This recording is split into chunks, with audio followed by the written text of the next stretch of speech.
Baik, Assalamualaikum warahmatullahi wabarakatuh. Assalamualaikum warahmatullahi wabarakatuh. Innal hamdalillah nahmaduhu wa nasta'inuhu wa nastaghfiruh wa na'udzu billahi min syururi anfusina wa min sayyiati a'malina.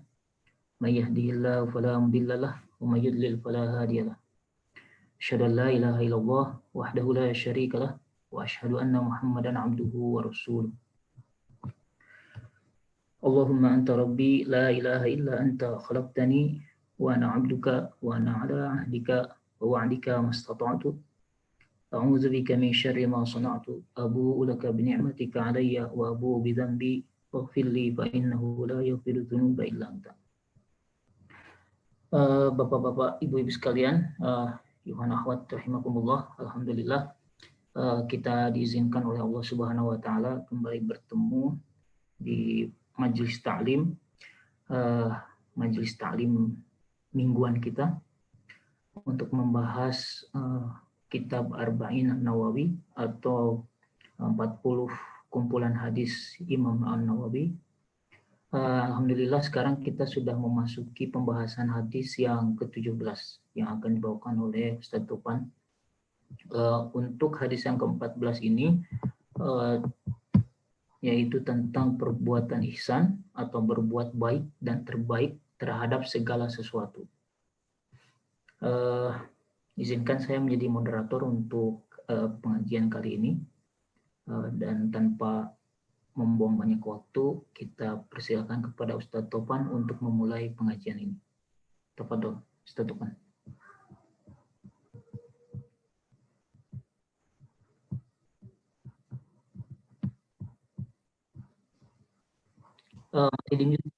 Ya, jazakumullah khair Kang Teddy atas pembukaannya, Masya Allah, Alhamdulillah, jazakumullah khair. Dan tadi itu kita bersyukur kepada Allah SWT atas taufik dan hidayahnya bisa berkumpul di sini bersilaturahim, Alhamdulillah, mewajib bertemu muka meskipun tidak langsung, ya, bisa bertemu di majelis ini. Dan alhamdulillah tadi pengantar yang menarik dari Ustadz Teddy yaitu membaca istighfar, Sayyidul Istighfar, ya, atau penghulunya istighfar, atau kepala, atau apa ya, bapaknya istighfar, ya. Dan di masa-masa ini tentu sangat penting bagi kita untuk menjadikan ini salah satu zikir kita, yaitu Sayyidul Istighfar. Bagi teman-teman bisa googling, ya, bagaimana lafaz Sayyidul Istighfar, ya, yang seperti tadi dibacakan oleh Kang Teddy, ya, Allahumma anta rabbi la ilaha illa anta khalaqtani wa ana abduka, sampai di awal sampai akhirnya. Karena balasannya Masya Allah, ya, kalau dibaca sore hari dan dia meninggal di malam harinya, maka Allah berikan jaminan surga. Dan kalau dibaca pagi hari dan dia meninggal di siang harinya, ya, maka Allah juga memberikan janji surga baginya. Jadi seakan-akan seperti apa? Seperti asuransi lah, ya. Seperti asuransi harian. Seperti asuransi harian yang kita beri tiap hari. Oke, alhamdulillah. Dan tentu itu menjadi tambah penting dengan kondisi kita saat ini. Saat ini kita, Masya Allah, ini kita bertemu dengan banyak sekali musibah, ya. Mulai dengan pesawat Sriwijaya Air, ya, sampai kemarin, ya, salah satu ulama, ya, meninggal, ya, meskipun tidak positif COVID, tetapi bagian dari dampak pandemi ini, tentu atas takdir Allah Subhanahu wa taala. Dan ada apa? Di Sumedang ada tanah longsor, sekarang di Mamuju, Majene, ya, ada gempa. Tentu ini suatu hal yang perlu menjadi perhatian bagi kita, hati-hati terhadap semakin hati-hati terhadap datangnya kematian atau musibah yang bisa datang kapan saja. Khair, demikian pembuka, dan kembali mohon maaf hari ini kita terlambat sedikit tadi bagi teman-teman yang sempat menunggu karena memang jadwal salat kita agak lambat sekarang, lebih terlambat di WIB, ya. Kembali kita share dokumen. Ya, hari ini insya Allah kita bahas hadis ke-17 ya Kang tadi ya. Hadis ke-17 ya. Sebentar, ada yang saya lupa copy paste dulu.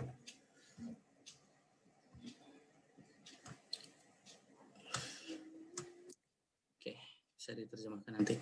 Ya alhamdulillah, kajian kita sebenarnya kalau lihat nanti ini pekan ke-20 ya. Semoga Allah SWT memberi berkah atas semua yang telah kita lalui dan memberi keistiqomahan, dan kita sampai di hadis ke-17 ya. Hadisnya katabal ihsan ala kulli syai', atau Allah telah menetapkan, memerintahkan al-ihsan ala kulli syai', terhadap atau bagi segala sesuatu. Kembali ini judul yang kita namai saja, judul dari kita saja, atau mungkin lebih tepatnya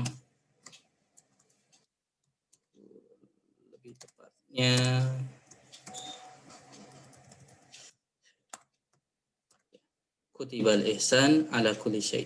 Artinya diperintahkan ihsan terhadap segala sesuatu ya. Matan hadisnya atau kita masuk ke hadisnya, an Abi Ya'la Shaddad bin Aus radhiyallahu anhu.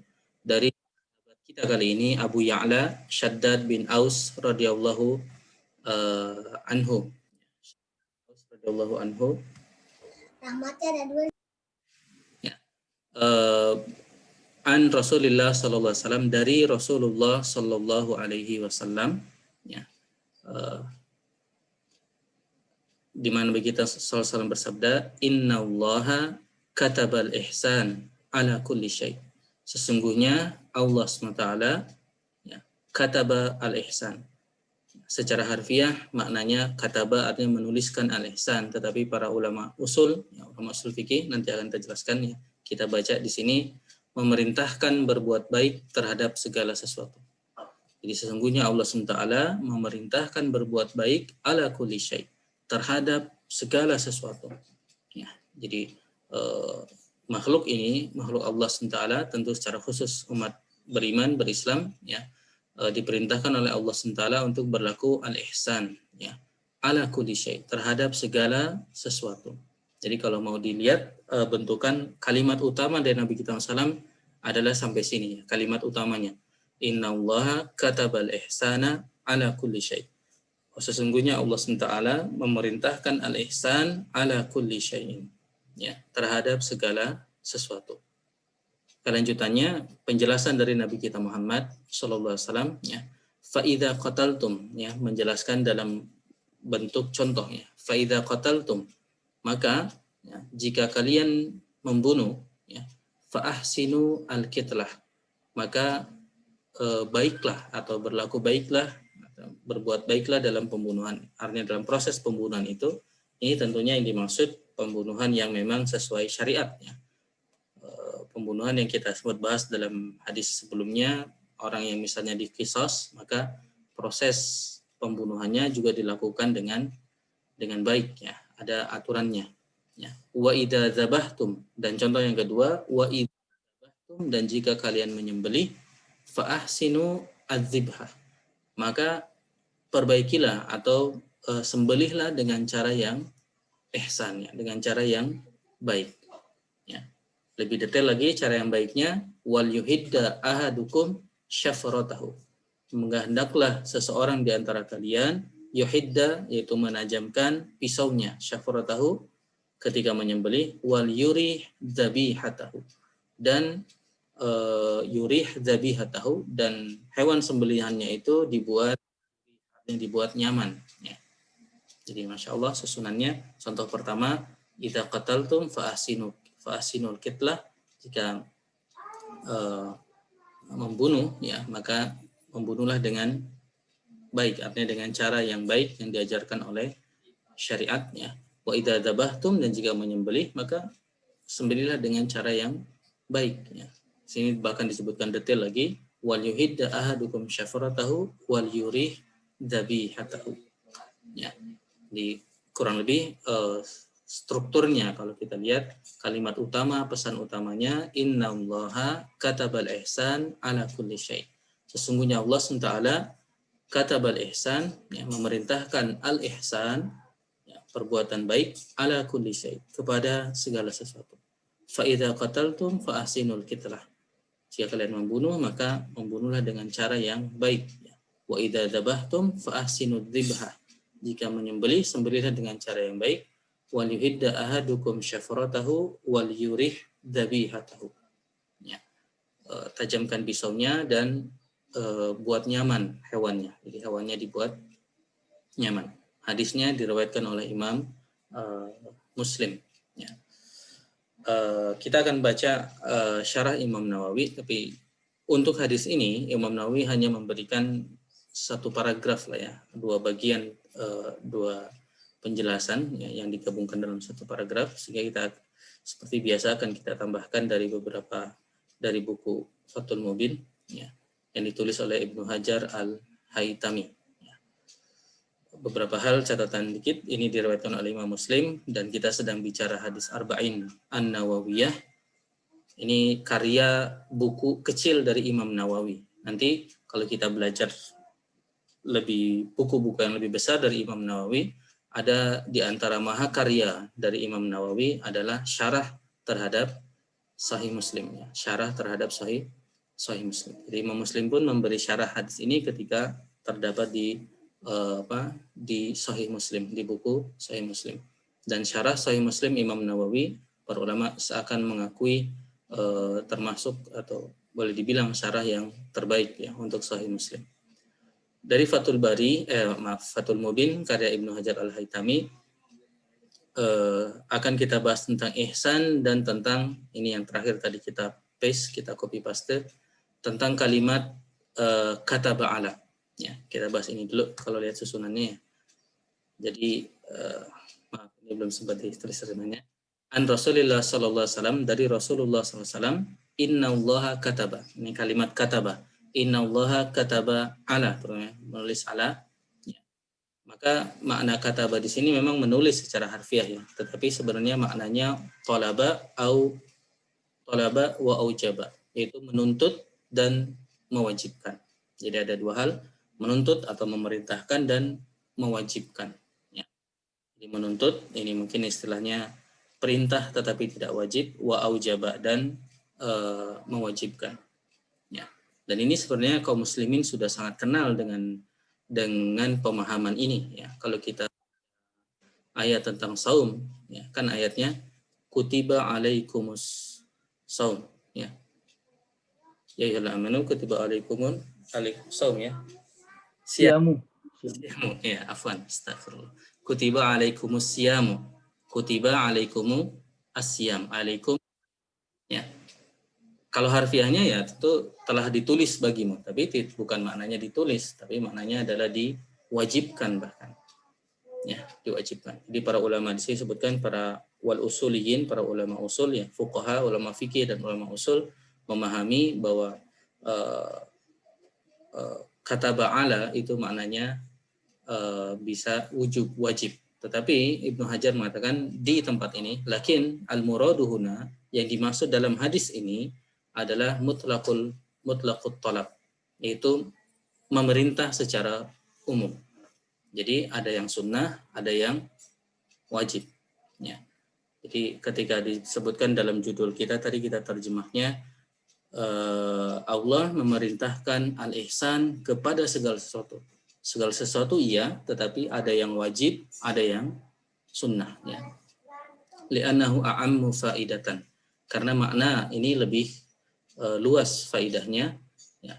Maka ada al-ihsan al-wajib, ada ihsan yang wajib, yaitu ya mendatangi, memberikan kebaikan ya atas hal-hal yang memang wajib ya, seperti misalnya contoh gampangnya al-ihsan ya, berbuat baik kepada dua orang tua, itu wajib ya, berbuat baik kebaikan seperti itu, kebaikan kepada yang lain pun seperti itu. Tapi ada juga yang sifatnya nanti wal mandub, yaitu ayatiya bimukammilatil wajib, yaitu memberikan tambahan lah, penyempurna.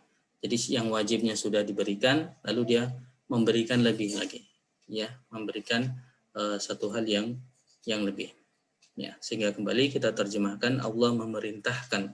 Di sebagian terjemahan, ya, di terjemahnya seringkali Allah mewajibkan. Ya, tapi Allah alam kita ikut di sini apa yang difahami atau dipilih oleh Ibnu Hajar, maknanya secara umum adalah memerintahkan. Nanti ada yang wajib, ada yang sifatnya sunnah, ya, ada yang sifatnya sunnah. Pada orang-orang tertentu tetap sifatnya ada yang wajibnya level tertentu, nanti kita bisa lebihkan lagi, ya, bisa lebihkan lagi, dan itu sunnah. Poin kedua sebelum masuk ke pernyataan Imam Nawawi adalah pertanyaan apa yang dimaksud dengan ihsan, apa yang dimaksud dengan ihsan.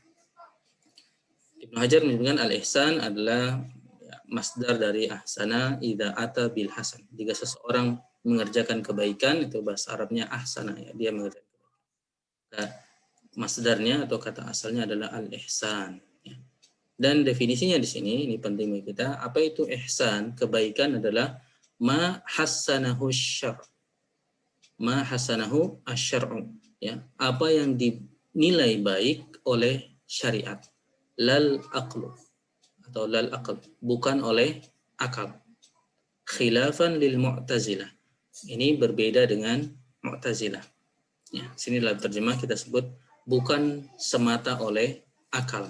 Ya, kita tambahkan semata karena secara umum ulama Islam pada hal-hal yang ditentukan syariat maka akal ada di belakang syariat. Tapi hal-hal yang umum maka akal, adat istiadat dia bisa berperan selama tidak melangkahi syariat, ya, selama tidak melangkahi syariat. Ya, jadi maknanya adalah al-ihsan berbuat baik, maksudnya baik adalah ma hassanahu syar', apa yang dianggap baik oleh syariat, ya, tidak oleh semata oleh akal dari masing-masing kita. Wal muradu bihi huna, nah ini juga yang dimaksud ihsan dalam hadis ini ketika Nabi kita Muhammad SAW bersabda, innallaha katabal ihsan, menurut Ibnu Hajar al-Haytami, tahsinul a'mal al-masyru'ah. Tahsin al-a'mal, ya, maksudnya adalah memperbaiki amal-amal yang disyariatkan. Jadi tahsin, memperbaiki, atau bisa maknanya menyempurnakan amal-amal yang kita kerjakan yang memang masyru'ah. Masyru'ah artinya memang disyariatkan.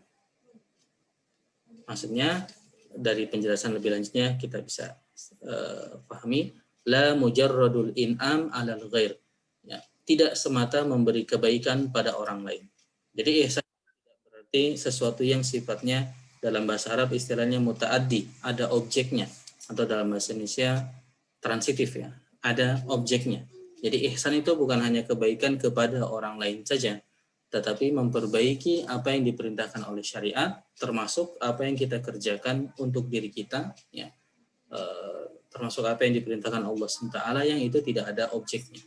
Kan kalau memberi zakat itu ada objeknya, yaitu mustahiknya. Tetapi seperti sholat, nah itu bukan ibadah yang ada objeknya, itu betul-betul ibadah kepada Allah Subhanahu wa Ta'ala. Jadi kembali Ibnu Hajar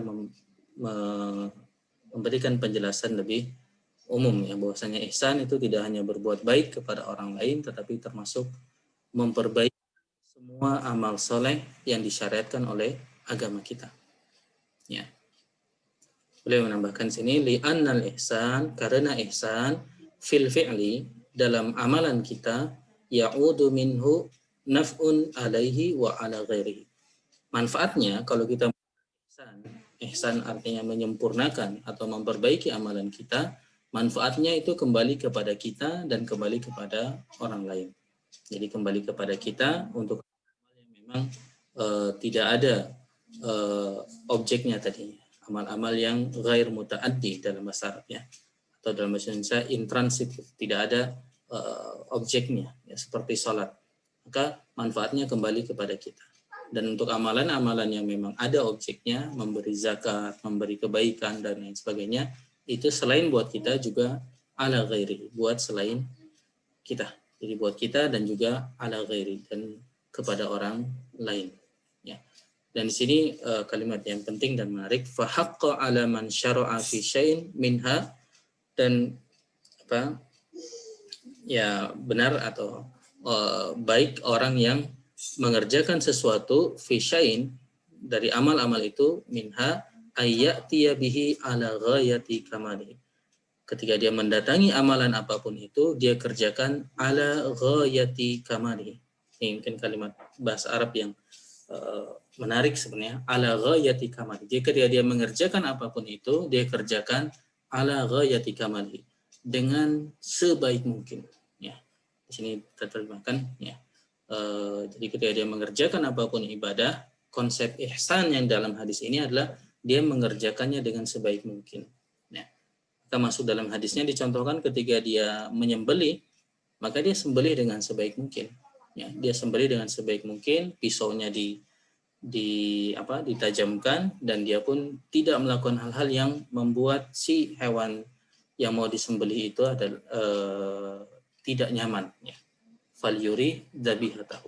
Tapi konsep umumnya adalah ketika dia mengamalkan sesuatu, dia berlaku ihsan. Ihsan apa? Ibnu Hajar mengatakan tahsinul a'mal, memperbaiki atau menyempurnakan amal. Apa yang dia kerjakan ala ghayati kamali. Dia kerjakan sebaik yang bisa dia kerjakan. Ya. Jadi ini makna ihsan yang kita fahami, ya, yang diajarkan di sini oleh Ibnu Hajar Al-Haytami kepada kita dalam buku beliau, ya, ketika kita memaknai innallaha, Allah mewajibkan atau memerintahkan kita untuk berlaku ihsan kepada segala sesuatu, maksudnya segala sesuatu yang kita kerjakan itu kita kerjakan ala ghayati kamali, sebaik mungkin. Bisa amal yang ghair muta'addi, amal yang memang kita dengan Allah SWT, atau amal yang memang ada orang yang menjadi objek kebaikan kita, ya, objek yang menjadi kebaikan kita. Dan ini yang kita fahami dari hadis ini, ya, innallaha katabal ihsana ala kulli syai'. Maka seorang muslim dia memahami Allah memerintahkan kita untuk berbuat ihsan ala kulli syai', atas siapapun dan apapun. Ya. Demikian artinya kita penjelasan dari Ibnu Hajar Al-Haytami dalam kitabnya Fathul Mubin. Ya. Mungkin kembali kita ulang makna ini, dan kita ulang siapa itu Ibnu Hajar Al-Haytami. Mungkin kaum muslimin umumnya mengenal ada Ibnu Hajar Al-Asqalani. Ya. Ibnu Hajar Al-Asqalani ini cucunya, cucu intelektualnya. Jadi Ibnu Hajar Al-Asqalani punya murid, ya, Syekhul Islam. Syekhul Islam ini punya murid Ibnu Hajar Al-Haytami, jadi cucunya. Syekhul Islam namanya adalah Zakaria Al-Ansari.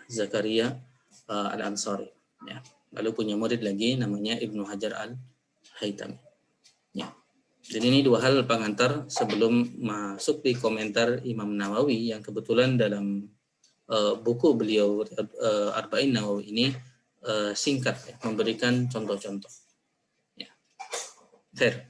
Jadi tadi pengantar dari Fathul Mubin dari Ibnu Hajar Al-Haytami dalam bukunya Fathul Mubin tadi tentang penjelasan apa itu innallaha katabal ihsan. Kataba maknanya secara mendasar maknanya memang mewajibkan, tapi Ibnu Hajar mengajarkan kita, beliau memilihkan maknanya yang lebih umum adalah memerintahkan. Jadi pada paling minimum itu kita bisa menjadi sunnah, ya, atau mandub atau sunnah, ya. Tapi pada banyak hal juga bisa jadi memang itu wajib. Wallahu a'lam. Kita masuk ke statement dari Imam Nawawi sekarang, ya, dari ulama kita yang menjadi rujukan utama kita dalam kajian ini. Ya, Imam Nawawi berkata, qauluhu sallallahu alaihi wasallam, perkataan Nabi kita Muhammad sallallahu alaihi wasallam, innallaha katabal ihsan ala kulli syai'. Ya, tentang perkataan ini komentar beliau, min jumlatil ihsan, ya, di antara ihsan, di antara bentuk ihsan, ya, atau termasuk kategori dari al-ihsan itu adalah inda qatlil muslimi fil qisas, ketika membunuh seorang muslim dalam qisas. Ya, kemarin dua kajian lalu kita sempat bahas tentang amal-amal atau dosa-dosa yang menyebabkan seorang muslim hilang kehormatan, artinya dia bisa dihukum ya secara syariat, yaitu di kisos ya. Karena dia menghilangkan nyawa seseorang, maka dia berhak atau dia hilang haknya untuk dijaga darahnya. Jadi dia bisa dihukum kisos. Tapi tentu kembali pelaksana hukum kisos ini bukan orang per orang, bahkan bukan organisasi per organisasi, tapi betul-betul negara atau pemerintahan atau pemimpin kaum muslimin. Dalam konteks kita, kalau suatu saat misalnya menjadi hukum positif, maka pemerintahlah yang melaksanakan itu ya. Tentu ya sebagian dari kajian lalu itu bukan hal yang artinya dalam ayat Al-Qur'an walakum fil qisasi hayatu ya ulul albab ya, bahwa dalam kisos itu ada hayatun, ada kehidupan.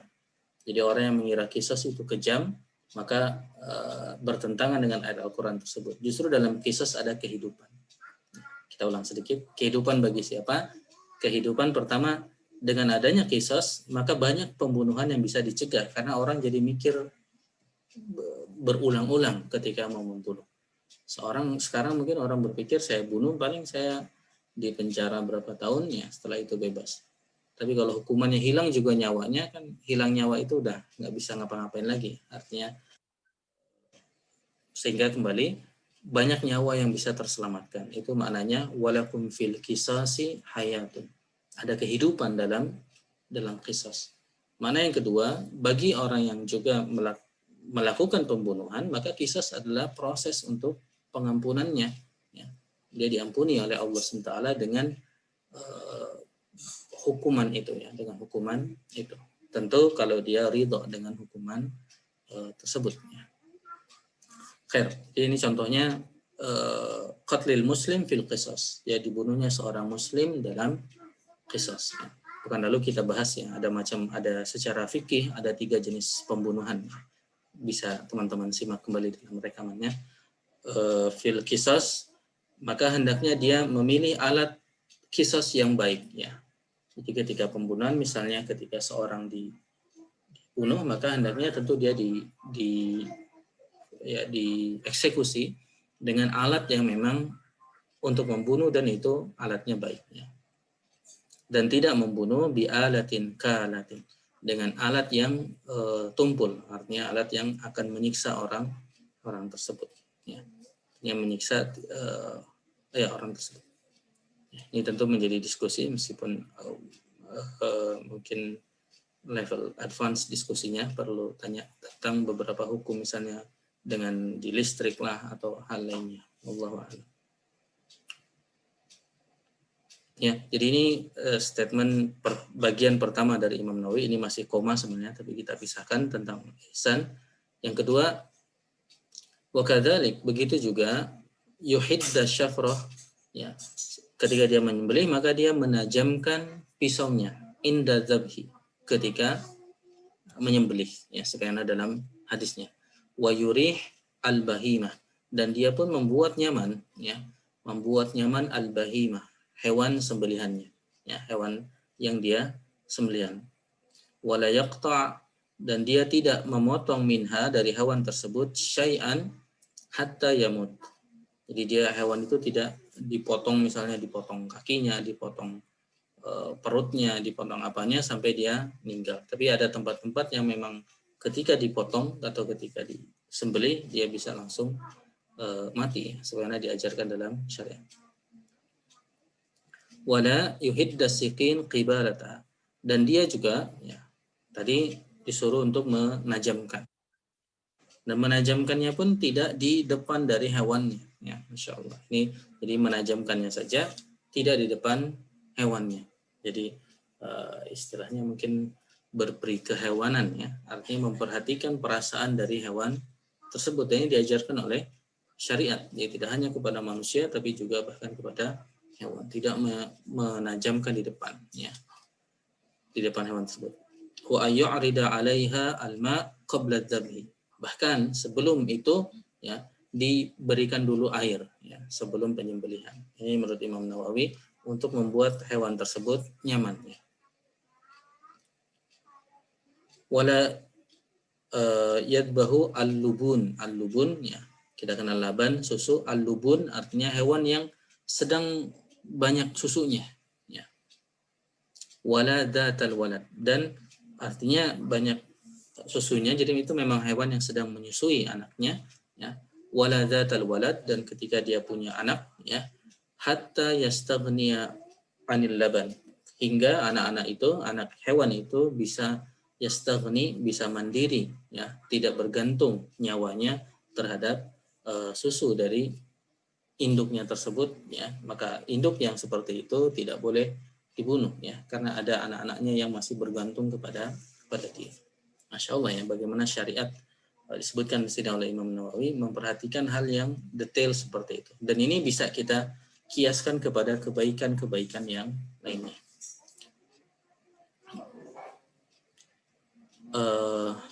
Wa alla yastaqsiya fil halb. Al-halb ini adalah memerah susu. Jadi jangan terlalu terlalu intensif lah ya, sehingga hewan itu kerepotan ya, artinya kehilangan energinya. Wa yuqallimu adfarahu indal halbi, dan ketika memerah, masya Allah, sampai Imam Nawawi memperhatikan ketika pun dia memerah susu dari hewan tersebut ya, tentu yang dibayangkan di sini adalah dengan menggunakan tangan ya, maka hendaknya dia memotong kuku-kukunya ya. Wa yuqallim azfarahu, dia menjadi memotong kukunya, karena kalau panjang ya bisa dibayangkan ya, artinya hewannya terzolimi karena kita memerah susunya ya. Selain tadi jangan terlalu yastaqsi, itu bisa dimaknai dia terlalu banyak ketika mengambil atau memerah susunya, dan ketika mengambil pun dengan cara yang baik, diantaranya kuku kita, orang yang mau memerah itu dipotong ya. Jadi hewannya tidak terzolimi. Atau kalaupun sekarang sudah banyak sekali alat-alat yang canggih bisa memerah susu secara otomatis, maka kenyamanan hewan ini menjadi hal yang perlu diperhatikan ya. Versi Imam Nawawi yang hidup di abad ke tahun 600-an ya, 600 antara 631 sampai 676 ya, maka beliau bayangkan tentu orang memerah dengan tangan, maka jangan pakai kuku yang panjang, karena jangan memerah dengan kuku yang panjang. Qalu wala yadbahu wahidah qaddam ukhra. Jadi jangan juga menyembelih ya di depan hewan yang lainnya. Ya, ini selain, jadi memang harusnya ada ada pembatas. Dan semua ini adalah bentuk ihsan kepada hewan sembelihan. Tentu maknanya ketika Nabi kita SAW menyontohkan kepada hewan sembelihan, apalagi kita bicara tentang Bani Adam, kita bicara tentang manusia, ya, manusia secara umum, ya. Apalagi kalau manusianya adalah Muslim, ya. Apalagi nanti ada berbagai hal, ya. Di sini misalnya di poinnya dari penjelasan Imam Nawawi, begitu banyak detail yang diperhatikan untuk memberi kebaikan, ya, sebagai penjabaran dari kalimat innallaha ihsan. Allah telah memerintahkan kita untuk berbuat ihsan, berlaku baik ya, ala kulli syai', kepada segala sesuatu ya. Maka ketika kita bekerja ya, beribadah dengan kerja kita melayani orang lain, maka dalam perspektif seorang muslim dia harus tahsinul a'mal, memperbaiki amalnya. Tadi istilah Imam Ibnu Hajar ala ghayati kamalihi, sebaik yang bisa dia kerjakan. Nah, ini dalam sebelumnya kita bahas di ihsan di bab di hadis yang kedua, konsep ihsan dengan makna melakukan yang terbaik. Nah, dalam konsep ibadah, maka yang terbaik dalam ibadah adalah seakan-akan dia melihat Allah SWT. Jadi ketika dia sholat, yang terbaik yang bisa dia lakukan ya, yang puncaknya adalah dia beribadah seakan-akan dia melihat Allah SWT. Kalau tidak bisa, ya, maka dia dengan penuh kesadaran bahwa dia dilihat oleh Allah SWT. Itulah bentuk ihsan dalam sholat. Ya. Nanti contoh di sini ihsan dalam menyembelih. Nanti ihsan dalam yang lain, ya, sesuai amalan-amalan yang Allah bukakan bagi kita. Nah di sini Ayat An-Nisa ayat 36 ini menjadi contoh ayat yang sering juga dinukil, diantaranya Imam As-Sa'di, Abdurrahman As-Sa'di, ya. Mungkin kaum muslimin saat ini masih mengenal meskipun sudah meninggal ulamanya, yaitu Muhammad bin Saleh Al-Utsaimin.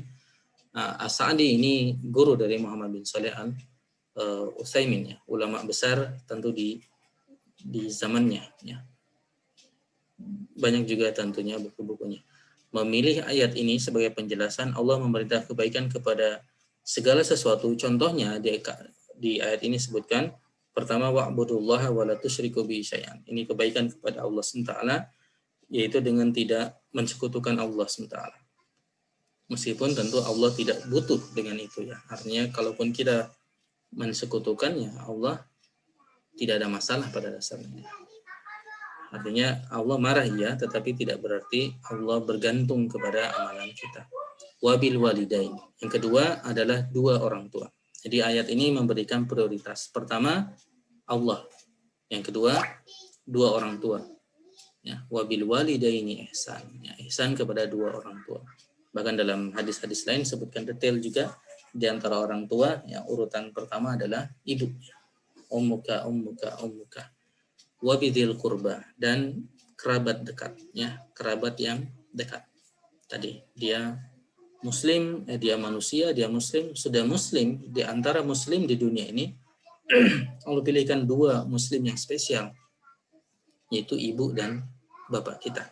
Ini dua muslim yang spesial di antara semua manusia, dan di antara semua muslim adalah dua orang tua kita.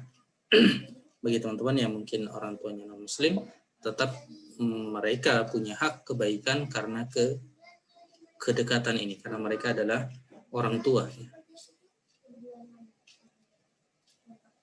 Wabidil kurba, karib kerabat, yatama, anak yatim, wal masakin, orang-orang miskin, wal jaril kurba, dan tetangga yang dekat. Ini juga kita sempat bahas, ya.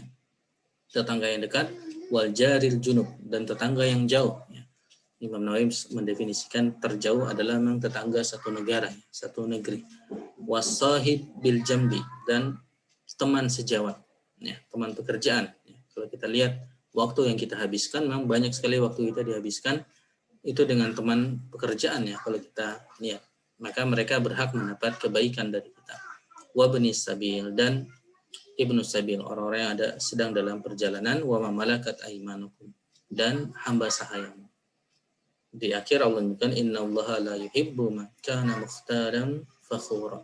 Allah tidak mencintai atau tidak menyukai orang-orang yang mukhtalan, orang-orang yang sombong, dan fakhura, membanggakan diri mereka.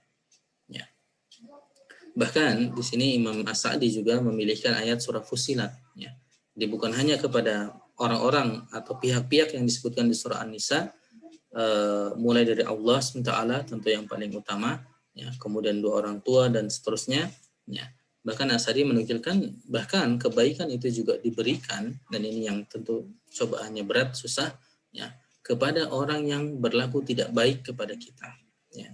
Dalam ayat Fussilat, wala tastabil hasanatu wala sayyi'ah, tidaklah sama hasanah kebaikan dan sayyi'ah kejahatan. Idfa billati hiya ahsan, tolaklah atau balaslah, ya, sayyi'ah itu billati hiya ahsan, dengan yang lebih baik, ya. Jadi perintahnya yang melakukan sayyiat itu dibalas dengan hasanah, ya. Jadi artinya ketika terkait dengan hadis ini, katabal ihsan, Allah memerintahkan berbuat baik, ya, ala kulli syai, kepada segala sesuatu. Salah satunya adalah orang-orang yang berlaku bahkan tidak baik kepada kita, tetap perlakukan mereka dengan baik, ya. Nah, disinilah masuk apa yang disebutkan oleh Ibnu Hajar Al-Haytami. Pada dasarnya ada yang wajib, ada yang sunnah, ya. Ihsan kepada orang yang berlaku tidak baik kepada kita, ya, yang sunnahnya atau yang batas minimumnya adalah kita tidak menzaliminya, kita tidak membalasnya dengan sesuatu yang lebih, ya. Kita tidak membalasnya dengan sesuatu yang lebih dari yang dia zalimkan kepada kita. Dan kita pun tidak, ya, sebenarnya kita bahas, tidak melampaui batas, ya, tidak melampaui batas. Artinya ketika orang berlaku tidak baik, maka serahkanlah hukumannya sesuai dengan hukuman yang memang harus dia atau bisa dia terima. Ya. Jadi ini yang wajibnya seperti itu. Yang wajibnya ada yang batas minimal seperti itu. Lalu yang sunnahnya seperti apa?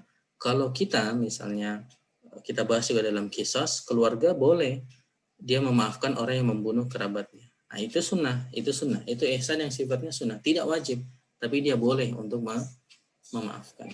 Ya, dia boleh untuk memaafkan. Ya, jadi kembali di sini kita bisa paham bahwa penjelasan Ibnu Hajar Al-Haytami bahwa memerintahkan itu lebih pas karena sebagian ada yang wajib, sebagian memang sunnah. Ya. Jadi seperti tadi, orang yang berlaku tidak baik kepada kita, paling minim adalah kita tidak menzolimi dia lebih dari bagaimana dia menzolimi kita. Tapi kita disunahkan idfa' billati hiya ahsan, balas dengan yang lebih baik. Ya. Dan perintah di sini perintah tidak secara al-wujub, ya, tidak secara wajib tetapi mandub. Tentu ada kebaikannya, yaitu fa'idzal ladzi bainaka wa bainahu adawah ka'annahu waliyyun hamim. Jadi kalau kita melakukan seperti itu, tiba-tiba orang yang diantaramu ada permusuhan seolah-olah menjadi teman setia. Ya, itu menurut As-Sa'di. Lalu Ibnu Hajar Al-Haytami dalam bukunya juga menukil sebuah hadis, fi kulli kabidin ratbatin ajrun. Dalam setiap makhluk yang ada hatinya. Ada hati ini secara harfiah maksudnya. Artinya memang dia punya organ ya, yang namanya hati, ya, yang namanya hati. Kabid di sini. Fi kulli kabidin ratbatin ajrun. Hati yang basah maka ada ajar. Artinya kebaikan yang kita lakukan kepada bukan hanya manusia tapi hewan, ya, maka itu ajrun lahu ajrun. Ada pahala. Kita kenal orang yang melakukan kebaikan, yang memberi minum anjing yang kehausan, itu dalam hadisnya sebutkan Allah balas, Allah bersyukur kepadanya, ya, dan dalam riwayat lain Allah memberinya surga, memasukkannya ke dalam surga. Bahkan Ibnu Hajar dalam bukunya menyebutkan, ya, setelah menyebutkan kepada hewan dan manusia, wal jinnu, bahkan kepada jin, ya, binahwi misalnya niyatuhum, niat mereka yaitu manusia yang melakukan kebaikan, bisalami minas salat, ketika mereka salam dalam salatnya, ya, Ibnu Hajar Al-Haytami menyatakan fa innahu yusannu lil musalli ayyanwiya bihi man ala yaminihi au yasarihi, dia berniat ketika dia salam assalamualaikum ke kanan dan ke kiri, maka dia niatkan untuk semua yang ada di kanan dan kirinya min malaikah, baik itu malaikat, wa mu'minaini insi wal jinni, mu'minaini insin wal jin. Jadi dan dua jenis mukmin yaitu manusia dan jin. Jadi manusia dan jin yang mukmin, ya. Maka itu bentuk kebaikannya, di antara bentuk kebaikannya. Bahkan Ibnu Hajar menambahkan wa yasilu ilaihim wa ilal malaikati ihsanun akhar, dan bisa sampai, ya, kebaikan lain, ya, yaitu ketika mereka berdoa dalam tasyahudnya wa ala ibadillahi as-salihin, dan kepada hamba-hamba Allah yang salihin. Ini kita doakan dalam tasyahud kita. Maka itu bisa termasuk malaikat dan juga termasuk jin yang memang saleh, ya, jin yang memang baik, ya. Karena demikianlah di kalangan jin pun ada yang baik, ada yang tidak baik, ya. Sebenarnya bisa teman-teman lihat di surah Jin. Ada berapa juga yang kita ketahui, misalnya kita disunahkan kalau teman-teman membuang air panas maka mengucapkan bismillah, ya. Sebagai adab kita kepada saudara kita dari bangsa jin, ya. Dan juga, ya, dalam beberapa hal Nabi SAW mengajarkan kita untuk tidak atau menyisakan makanan berupa tulang belulang, ya, karena itu bagian makanan dari saudara kita dari kalangan jin. Dan di akhir sini ini statement terakhir dari buku Ibnu Hajar Al-Haytami untuk bab ini, beliau menyitir perkataan Imam Al-Khattabi, ya.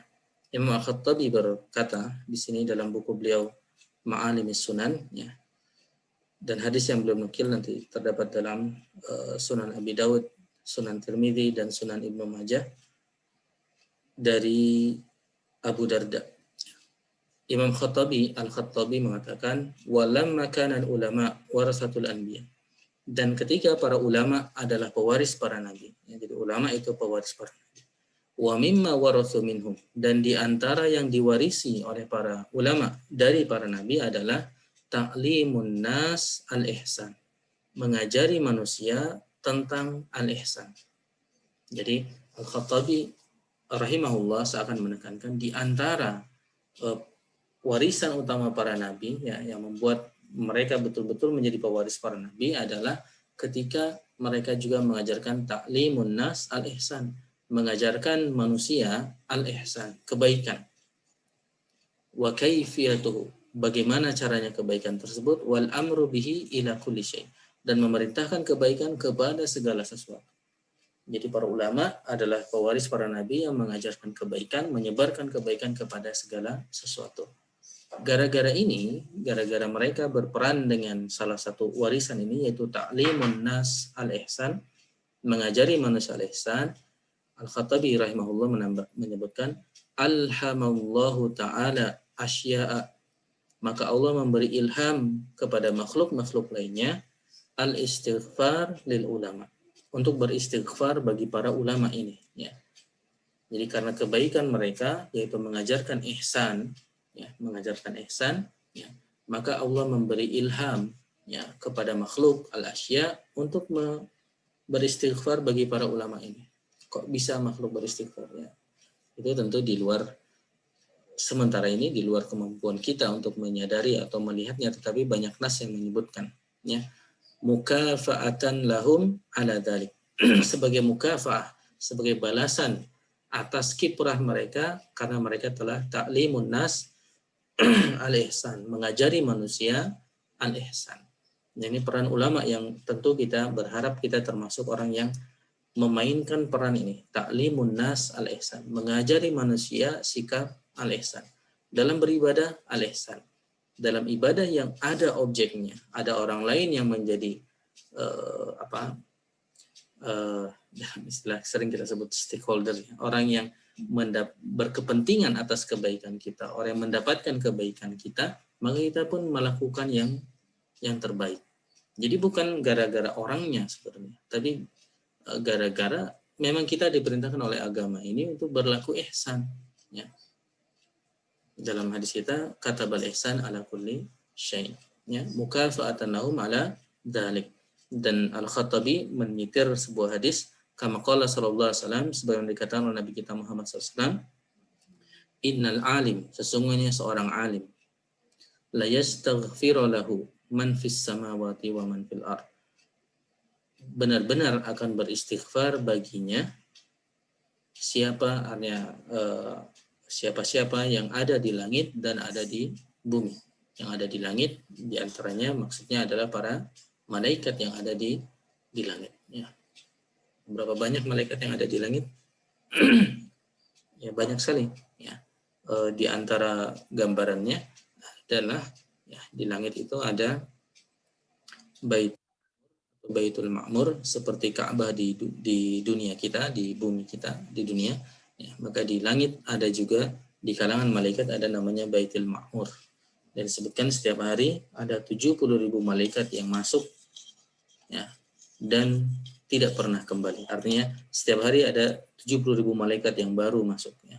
Berbeda dengan haji di Makkah, mungkin ada orang yang sudah berapa kali dan lain sebagainya. Di sini malaikat masuk tidak pernah kembali, dan itu terjadi setiap hari ya. Begitu banyak di langit wa fil ardi, dan juga di bumi, hatta hingga al-hitan fi jawfil bahri, sampai ikan yang ada di jawfil bahri, di kedalaman lautan, beristighfar bagi para ulama tersebut. Mengapa mereka beristighfar? Karena menurut Imam Al-Khattabi di sini beliau mengatakan karena para ulama ini memainkan peran yang memang menjadi peran nubuwah, peran para nabi, yaitu ta'limun nas al-ihsan, mengajari manusia al-ihsan. Ya, sebagaimana dalam hadis ini Nabi kita SAW mengajari kita, innallaha katabal ihsan ala kulli syai. Allah SWT memerintahkan kita ya, sebenarnya memerintahkan semua makhluk pada dasarnya ya, secara khusus orang muslim, orang mukmin, al-ihsan ala kulli syai, atas segala sesuatu. Lalu lanjutannya adalah contoh, tetapi perlu menekankan lal hasar, bukan pembatasan. Jadi termasuk semua. Bahkan seperti yang kita terangkan tadi dari Ibnu Hajar al-Haytami, bukan hanya kebaikan yang sifatnya in'amul ghair, memberi kenikmatan kepada orang lain, kebaikan kepada orang lain, tapi kebaikan yang memang juga untuk kita sendiri, ibadah kita sendiri. Ya. Itu yang bisa kita sampaikan dan kita bacakan dari Imam Nawawi sendiri. Mungkin hanya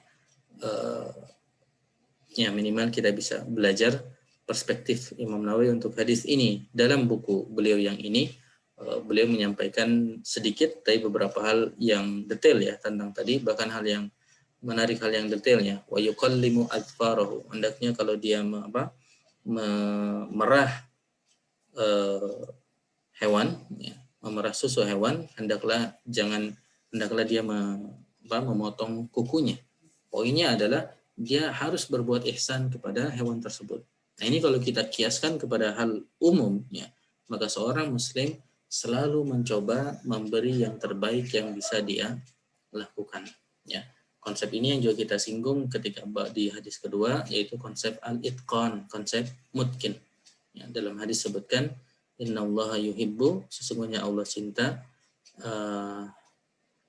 atau kama qala Nabi Muhammad, atau hadisnya kurang lebih, Allah mencintai seseorang idza amila amalan, jika dia mengamalkan amalan, ayyutqinahu, maka dia itqan dalam mengamalkan tersebut. Dia menyembelih, maka dia itqan. Ya. Dia menjadi algojo dalam kisos, maka dia itqan, dia pilih, dia lakukan sesuai dengan syariat yang terbaik. Ketika dia beribadah wudhu misalnya, maka dia wudhu dengan cara yang baik. Ya. Dia basuh muka dengan cara yang terbaik. Ini contoh detail ya. Kalau kita lihat bagaimana mulai detail, maka dalam wudhu pun kita melakukannya secara sempurna sebaik mungkin. Misalnya dalam wudhu, akhirnya ini konsep fikih tapi tidak apa-apa, di antara bentuk mencoba sempurna, misalnya dalam membasuh muka, ya, kan muka harus kita basuh ya. Para ulama mengajarkan untuk melebihkan, ya. Jadi air yang kita basuh itu lebih dari batas-batas wajah, ya. Lebih dari batas-batas wajah. Bahkan ulama terutama dalam fikih yang kita pelajari dari fikih Syafi'i mengatakan itu wajib, karena itu menjamin semua wajah itu terbasuh oleh air tersebut. Ya. Dari sisi konsep yang kita bahas adalah bagaimana dia mengerjakan itu sebaik mungkin sebagaimana diajarkan oleh syariat. Demikian ikhwah dan akhwat sekalian, apa yang bisa kita pelajari dari hadis Nabi kita Muhammad SAW yang dikumpulkan oleh Imam An-Nawawi nomor 17 yang kita beri judul Kutibal Ihsan ala kulli syai. Ya. Diperintahkan untuk berbuat ihsan atas segala sesuatu. Jazakallahu khair Ustaz Tupan. Kalau saya ambil highlight sedikit tentang ihsan ini, ya, memang kalau misalkan tadi dari hadis atau penjelasan di awal bahwa berbuat ihsan adalah berbuat yang terbaik dan harus berdasarkan syariah sebagai batasannya. Kalau misalkan kita implementasikan dalam kehidupan sehari-hari, Masya Allah, efek yang bisa kalau misalnya kita pegang penjelasan ini, untuk kita mungkin nggak ada tuh umat Islam yang kerjanya malas atau asal-asalan atau merasa lelah, karena kita ingin berusaha sebaik mungkin, karena kita memegang bahwa kalau kita ingin berbuat ihsan, maka kita harus berbuat sebaik mungkin. Dan kalau misalnya kita tadi ambil contoh yang masalah menyembelih itu, kalau misalkan kita MUI kita misalkan menganjurkan masjid-masjid untuk membacakan hadis ini sebulan 2 bulan sebelum Idul Adha, kebayang nggak ada tuh kasus-kasus oplosan sapi yang dipaksa minum air sebanyak ini untuk meningkatkan itu kan, karena seringkali setiap tahun pasti aja ada kasus masalah penganiayaan hewan sebelum Idul Adha, dan itu sangat apa ya, di hewan itu. Baik Bapak-bapak, Ibu-ibu sekalian, kita lanjutkan dengan tanya jawab. Kalau ada yang mau menambahkan atau ada yang mau ditanyakan perihal berbuat ihsan atau berbuat baik atas segala sesuatu, dipersilahkan. Ya, enggak. Assalamualaikum warahmatullahi wabarakatuh. Assalamualaikum warahmatullahi wabarakatuh. Ya. Mohon izin Kang Teddy untuk bertanya. Mas Tuan, untuk yang tentang ihsan dalam beribadah yang tadi seakan-akan melihat Allah dan kalau tidak berarti meyakini bahwa Allah melihat, itu arti kata melihat Allahnya itu bagaimana Mas? Atau kita seperti melihat Allah saat besok insya Allah di surga, melihat Allah dengan seperti melihat bulan, atau melihat Allah yang bagaimana? Ya. Terima kasih Mas. Ya, tentu yang dimaksud melihat Allah di sini tidak melihat Allah secara hakiki, sebagaimana kita melihat Allah secara hakiki insya Allah di surga kelak, yang kita istilahkan sebagai ziyadah ya. Bagi orang-orang yang berbuat ihsan itu ada balasan wa ziyadah, dan tambahannya itu adalah melihat Allah SWT di surga. Ya, tapi di sini adalah betul-betul kesadaran dia bahwa dia berada di depan Allah SWT ketika beribadah, ya, khususnya dalam ibadah seperti sholat, ya, itu seakan-akan dia melihat Allah sehingga dia betul-betul merasakan kehadiran Allah Subhanahu wa taala di depannya, ya. Jadi tidak dalam artian dia betul-betul melihat Allah SWT, apalagi setelah sholat lalu dia bikin status saya melihat Allah dalam sholat saya. Nah, itu tentu bukan seperti itu yang kita maksudnya. Wallahu a'lam. Ahlu sunnah wal jamaah meyakini dalam akidah kita bahwasanya Allah hanya bisa dilihat oleh ahlu surga, ya. Yaitu orang mukmin, orang muslim yang bisa melihatnya kelak di surga. Dan itu diantara kelebihan ahli surga, mereka lebih kuat daripada orang di dunianya. Karena ketika Nabi Musa minta melihat Allah SWT, ya, maka Allah SWT tunjukkan bagaimana makhluk itu tidak kuat untuk melihat Allah SWT di dunia ini. Saking wallahu alam, saking agungnya Allah SWT, ya. Mungkin faktor pernah melihat sesuatu langsung deg-degan gitu. Melihat sesuatu lalu deg-degan gitu. Nah, melihat Allah SWT mungkin deg-degannya berlipat-lipat, ya. Sampai gunung pun langsung hancur, ya. Hancur dari sisi ta'zim kepada apa yang dilihatnya itu begitu luar biasa sampai meledak gunungnya, ya. Sehingga Allah tidak menampakkan kepada Nabi Musa, ya. Tetapi di surga nanti, ya, kaum muslimin, ya, para ahlu surga, ya, dan tentu juga kaum-kaum sebelum umat Nabi kita Muhammad SAW yang ada di surga bisa melihat Allah SWT secara hakiki, ya, yang digambarkan seperti melihat bulan purnama, ya. Betul-betul melihat Allah Subhanahu wa taala. Dan ini harapan kita bahwa kita betul-betul bisa melihat Allah Subhanahu wa taala. Jadi kembali ke pertanyaannya, yang dimaksud di situ adalah seakan dia melihat Allah SWT. Jadi majaz di situ, ya, tidak secara denotasi, ya, bahwa betul-betul dia melihat Allah Subhanahu wa taala. Allah a'lam. Begitu Kang Victor. Baik, terima kasih Mas Tuan. Nah, semoga.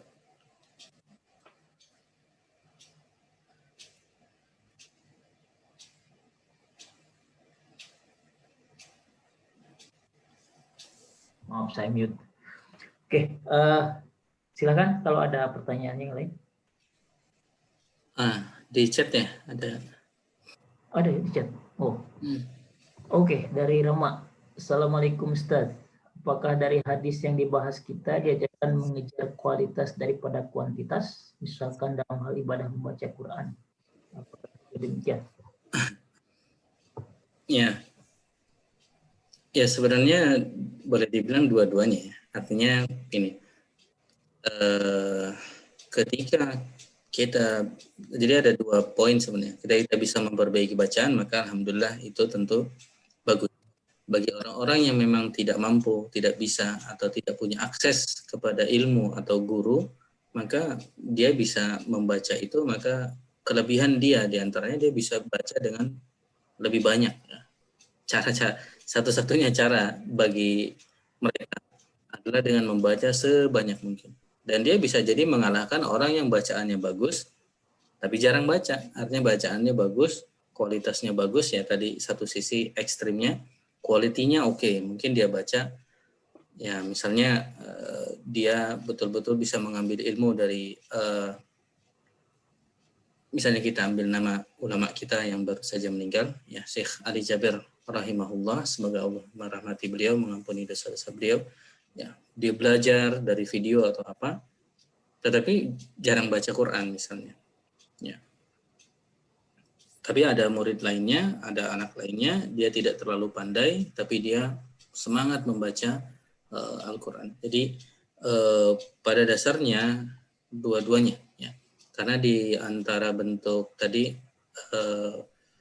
dari perspektif hadisnya memang tahsinul amal, ya. Ini malah sudah jadi bentuk tahsinul kiroah, ya, memperbaiki kiroah kita. Tapi tentu ada tadi sebagaimana secara umum kita pahami ya, bahwa kewajiban itu sesuai dengan kemampuannya. Ada orang-orang yang tidak ada akses kepada ilmu, ya, orang-orang yang meskipun ini tentu kewajiban bagi orang kita, orang-orang yang bisa untuk mengajarinya. Jadi mungkin poin pertama, dua-duanya perlu. Ini sekedar mengingatkan orang yang sudah bacaannya bagus, jangan kalah oleh orang yang lebih rajin baca, bacaannya tidak bagus. Tapi kalau lihat perspektif yang mungkin Akhrama maksudkan, tahsinul amal, memperbaiki amal, kalau dia ngaji, maka dia berusaha ngaji secara baik, iya. Jadi seorang mukmin misalnya, tadi saja, cara wudhu, maka dia mencari cara wudhu yang terbaik itu seperti apa. Maka begitupun dalam kasus kiroah. Dia pengen tahu cara kiroah yang baik itu seperti apa. Ya, cara kiroah yang bagus itu seperti apa? Itu dari sisi cara. Tapi tentu dia juga mencari harusnya dia pun tahsin amal dari sisi frekuensi, ya. Dari sisi frekuensi. Ya, misalnya qiraatul Quran itu kalau lihat selain banyak juga ada kualitas yang dimaksud Kang Rama lebih umum adalah selain kualitas baca juga bagaimana cara bacanya. Jadi paling pol yang kita harap kita bisa istiqomah itu membaca bacaan Quran kita setiap hari ya, di dalam sholat kita, ya, sholat wajib dan juga terutama sholat malam sebenarnya. Ini yang paling pol. Ini nah contoh Nabi kita Muhammad SAW. Ya, termasuk juga seperti yang Akhrama tambahkan, termasuk pemahaman ayat juga. Sehingga Nabi kita SAW kalau baca ayat Al-Quran kan banyak berhentinya ya. Artinya ketika ayat tentang surga, maka beliau meminta surga. Ayat tentang neraka, beliau berlindung dari api neraka dan lain sebagainya. Karena ada pemahaman tersebut. Ya, itu paling pol. Kalau bisa malam itu lebih baik. Ya. Jadi ini mungkin hal lain, tapi sisi kualitas bacaan kita kalau bisa dari hafalan dan malam hari, ya, di tahajud itu paling pol. Dan turun-turun ya akhirnya membaca seperti biasa. Yang dimaksud menambah pemahaman ya itu kembali ke tadi juga ya. Jadi memang jadi banyak kasusnya ya. Ada syarat minimum tadi ya, syarat minimum misalnya bacaan itu tidak salah, maka dia oke, syarat minimumnya didapat, maka yang wajib itu syarat minimumnya ya. Tentu kembali sesuai kemampuan dia juga ya. Allah tidak membebani yang lebih ya. Kalau dia bisa maka dia melebihi. Misalnya beberapa tafsir ayat Al-Quran itu tidak semua orang harus ngerti. Jadi tidak semua orang harus paham memang. tafsir-tafsir ayat hukum, tidak semua orang dibebani untuk memahami itu. Tapi kalau ada seorang muslim yang mau ihsan dalam bidang itu, dia bahkan unggul dalam bidang itu, tentu bisa. Semoga menjawab ya Kang Rama ya. Artinya memang menarik sudut pandangnya, tapi konsepnya adalah berbuat sebaik mungkin. Dalam bacaan berusaha, dalam pemahaman tafsir dia berusaha juga memahami semampu dia sebaik mungkin. Dalam frekuensi amalan dia pun mencoba mengamalkan sebaik mungkin. Jadi mungkin bisa kita lihat itu dua sisi yang berbeda ya, dua optimasi yang berbeda. Optimasi quality ditargetkan, optimasi frekuensi juga. Ya, dari Kang Hadi Yunda, ada anggota Sekut Satpam yang berkelahi dengan pencuri yang Masya Allah, menewaskan sang pencuri. Namun si Satpam dihukum maksimal 15 tahun sampai dengan seumur hidup. Ya, kembali kita misalnya pada kasus Satpamnya ya, atau ini kalau misalnya yang di Medan ya Pak Hadi ya, yang Kang, punten, saya mau ya. sholat maghrib. Oh ya, mangga. Ya, minta izin. Ya, mangga. Mungkin bisa yang lain Kang Vektor atau yang lain. Mangga Kang tadi. Minta tolong ke Vektor untuk wakilkan. Ya, siap. Nuhun, jazakumullah khair. Ya, Kang Teddy di Qatar sekarang sudah maghrib katanya. Bagaimana dengan kalau dilihat dari sudut pandang satpam, ya, satpam, maka seorang satpam dia harusnya juga ihsan, dia berlaku sebaik mungkin untuk menjaga wilayahnya sesuai tanggung jawabnya tentunya. Jadi ketika ada maling, ya, maka dia berusaha untuk mencegah maling itu untuk mencuri atau menangkapnya ketika sudah mencuri, atau ketika maling itu melawan maka dia membela diri sebaik mungkin. Jadi itu yang ini dari perspektif satpam, apa yang bisa kita dilakukan oleh satpam adalah dia berusaha sesuai dengan amanahnya untuk menjaga wilayah yang memang menjadi amanahnya, ya, untuk bisa mengamankan wilayah itu, termasuk ketika memang pencuri atau maling itu mencoba melawan dan terjadi perkelahian, maka dia sebisa mungkin untuk menjaga wilayahnya, artinya berkelahi dengan maling itu. Kalau ternyata malingnya ujung-ujungnya meninggal, kalah oleh satpam dan akhirnya bahkan terbunuh, ya sini memang wallahu a'lam urusan agak menjadi pelik ketika dari sisi hukum, ya. Seandainya dari perspektif si satpam, maka batasan dia adalah dia betul-betul harus hanya bukan membela diri. Artinya dia melakukan hal yang bisa dilakukan ke maling, yaitu mencegah maling itu untuk mencuri, menangkap maling itu, atau ketika berkelahi ya dia membela diri.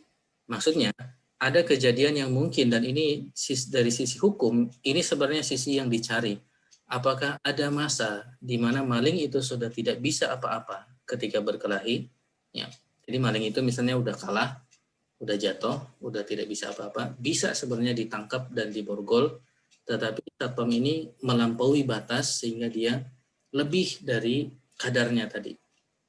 Akhirnya membunuh. Nah ini tentu kita tidak menghakimi ya, kita tidak menghakimi. Wallahu a'lam, kita tidak tahu kejadiannya seperti apa, tapi ada kemungkinan itu yang dicari dari sisi delik hukum. Apakah terjadi seperti itu atau tidak? Kalau kita jadi satpam, dari perspektif satpam tentunya kita harus hati-hati, jangan lebih daripada itu, karena artinya sampai melampaui batas istilahnya, dan itu tentu tidak disyariatkan juga kalau dia sampai membunuh, karena bagaimanapun maling itu hukumannya tidak dibunuh, bagaimanapun maling itu tidak dibunuh. Tapi kalau misalnya satpamnya membela diri dan ternyata terbunuh, yaitu satpam pada dasarnya secara syariat dia tidak salah. Kapan dia salah? Dia salah ketika ternyata dia berantem dengan maling, lalu malingnya dijotos, lalu malingnya tumbang, udah nggak bisa apa-apa tuh malingnya, sudah tidak bahaya, tetap digebukin sampai akhirnya maling itu meninggal. Maka dari sisi itu sudah ada kejadian lain, yaitu kezaliman dari Pak Satpam ketika sudah mulai maling itu tidak lagi pada posisi bisa membahayakan satpam itu. Ya, kita tentu tidak tahu apa yang terjadi seperti apa, ya.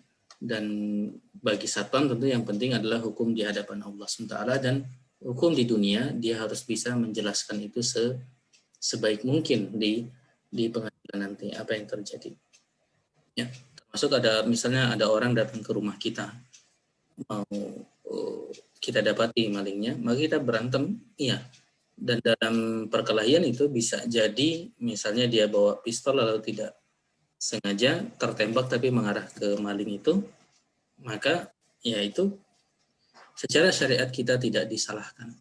Tapi ketika kejadiannya misalnya maling itu tertembak tetapi tertembak di kakinya, lalu malingnya tidak bisa ngapa-ngapain lagi, sudah tidak berbahaya, ya, kita memegang pistolnya, pistol maling tersebut, ya, kita tembak lagi, maka pada saat itu posisi artinya hukumnya sudah berubah lagi, karena wallahu a'lam ya, saat itu maka kita yang sudah melampaui batas, ya.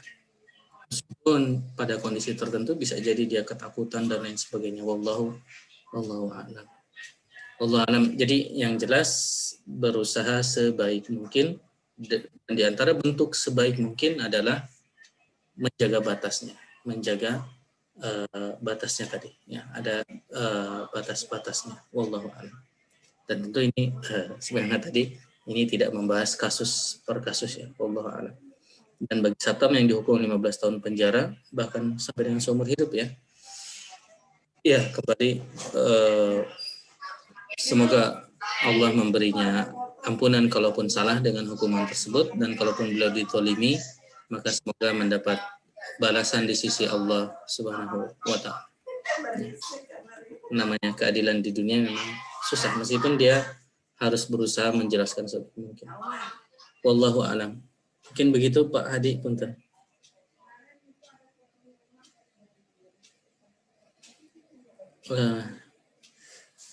Apakah ini kejelekan jika mengutuk, mendoakan jelek kepada orang yang menzalimi kita?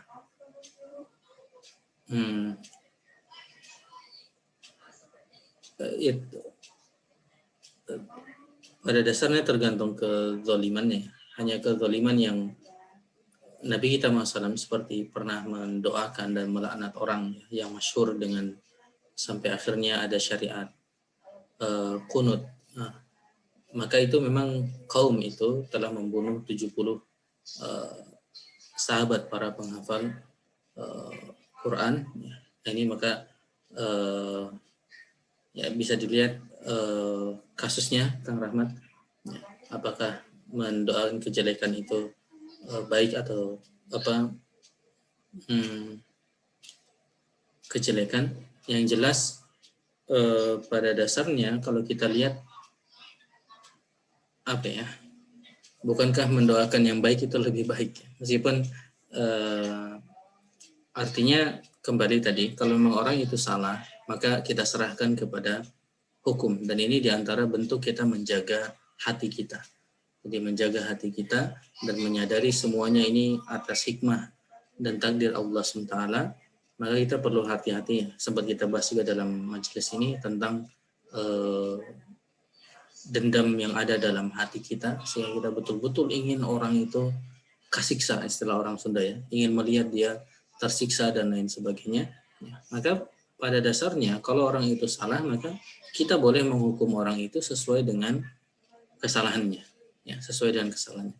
Jadi kalau dia memfitnah kita, misalnya dia bilang kita, misalnya ya, ini terlepas dari kasus Rahmat, tidak tahu kasusnya apa, dan itu juga mungkin hanya contoh saja, maka misalnya dia bilang kita mengambil uang dia, maka kita boleh mengajukan ke pengadilan dan membela diri, saya tidak mengambil uangnya, ada bukti-buktinya, dan orang itu bisa dituntut sesuai dengan hukum yang berlaku.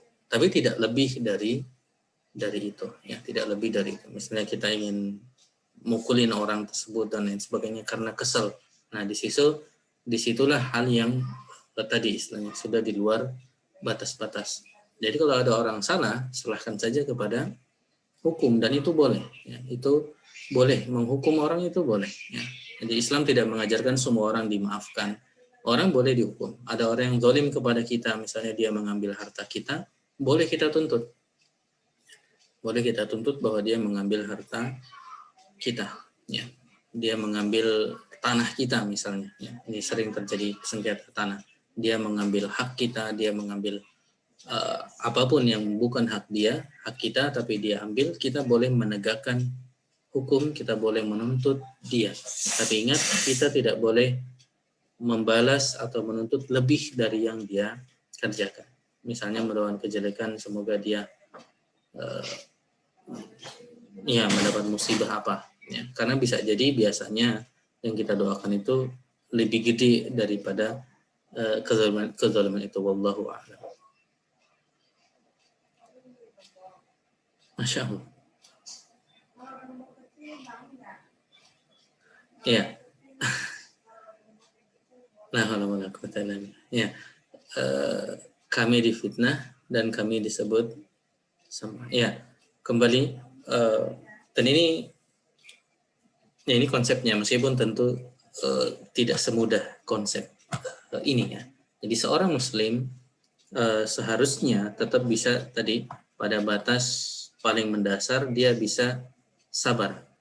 Sabar itu kan maknanya habsu an-nafs. Dia bisa menahan diri. Ya, dia bisa menahan.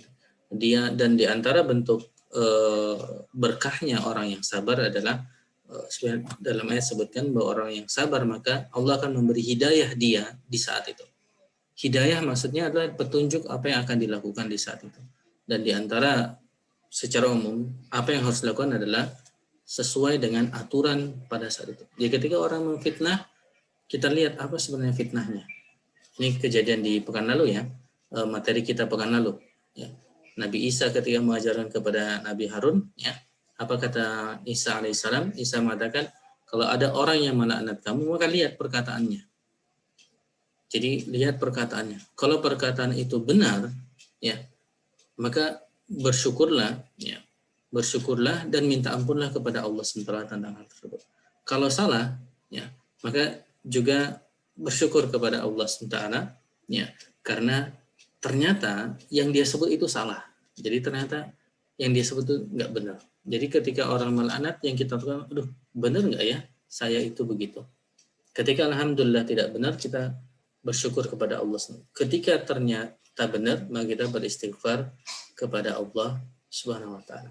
Kembali, itu konsepnya, itu yang diajarkan, dan kita mencoba mentarbiah diri kita untuk bisa seperti itu. Tapi tentunya nggak gampang ya, tentunya tidak gampang. Kita perlu mengajarkan al-hilmu bit-tahallum. Al-hilm, sifat bisa mengontrol diri itu bit-tahallum, dengan latihan ya, dengan latihan untuk menahan diri. Ya, misalnya ya saum di antara latihannya kan, pengen makan ditahan, pengen ini ditahan, lain ditahan.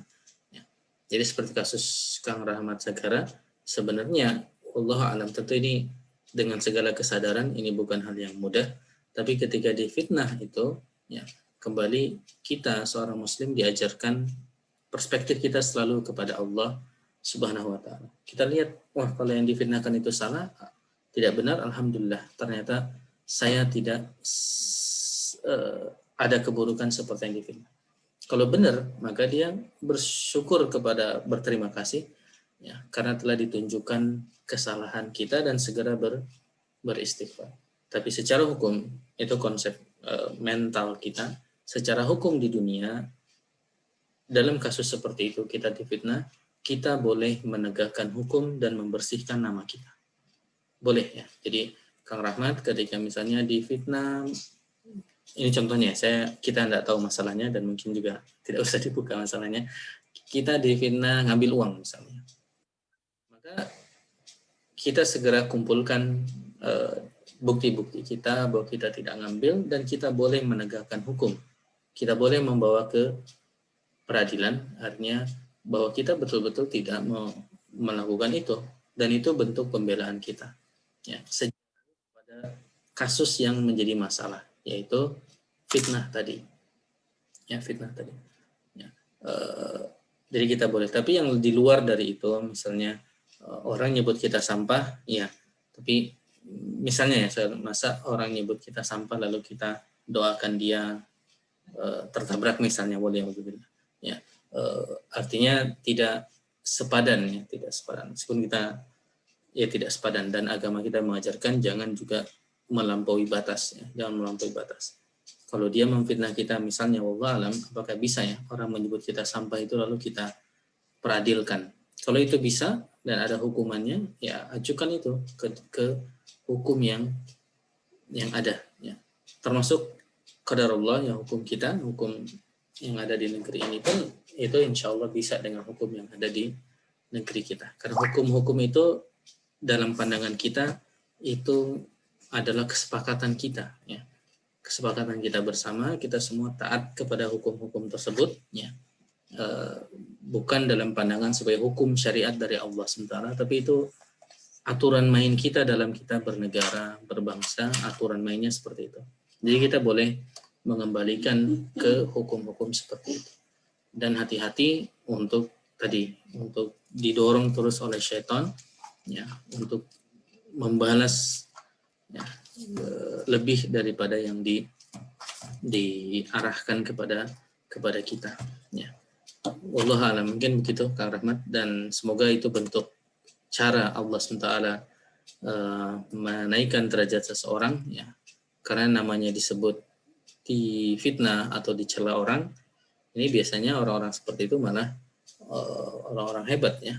Nabi kita Muhammad SAW juga, ya, kalau kita lihat dalam sejarahnya, berapa kali beliau difitnah dan dilakukan seperti itu. Dan orang-orang yang berada di jalan beliau SAW juga menjadi korban dengan fitnah dan segalanya, ya. Imam Ahmad, Ibnu Taimiyah rahimahullah, mereka difitnah, ya. Dan luar biasa, seperti kasus yang sering dijadikan contoh, kisah Ibnu Taimiyah.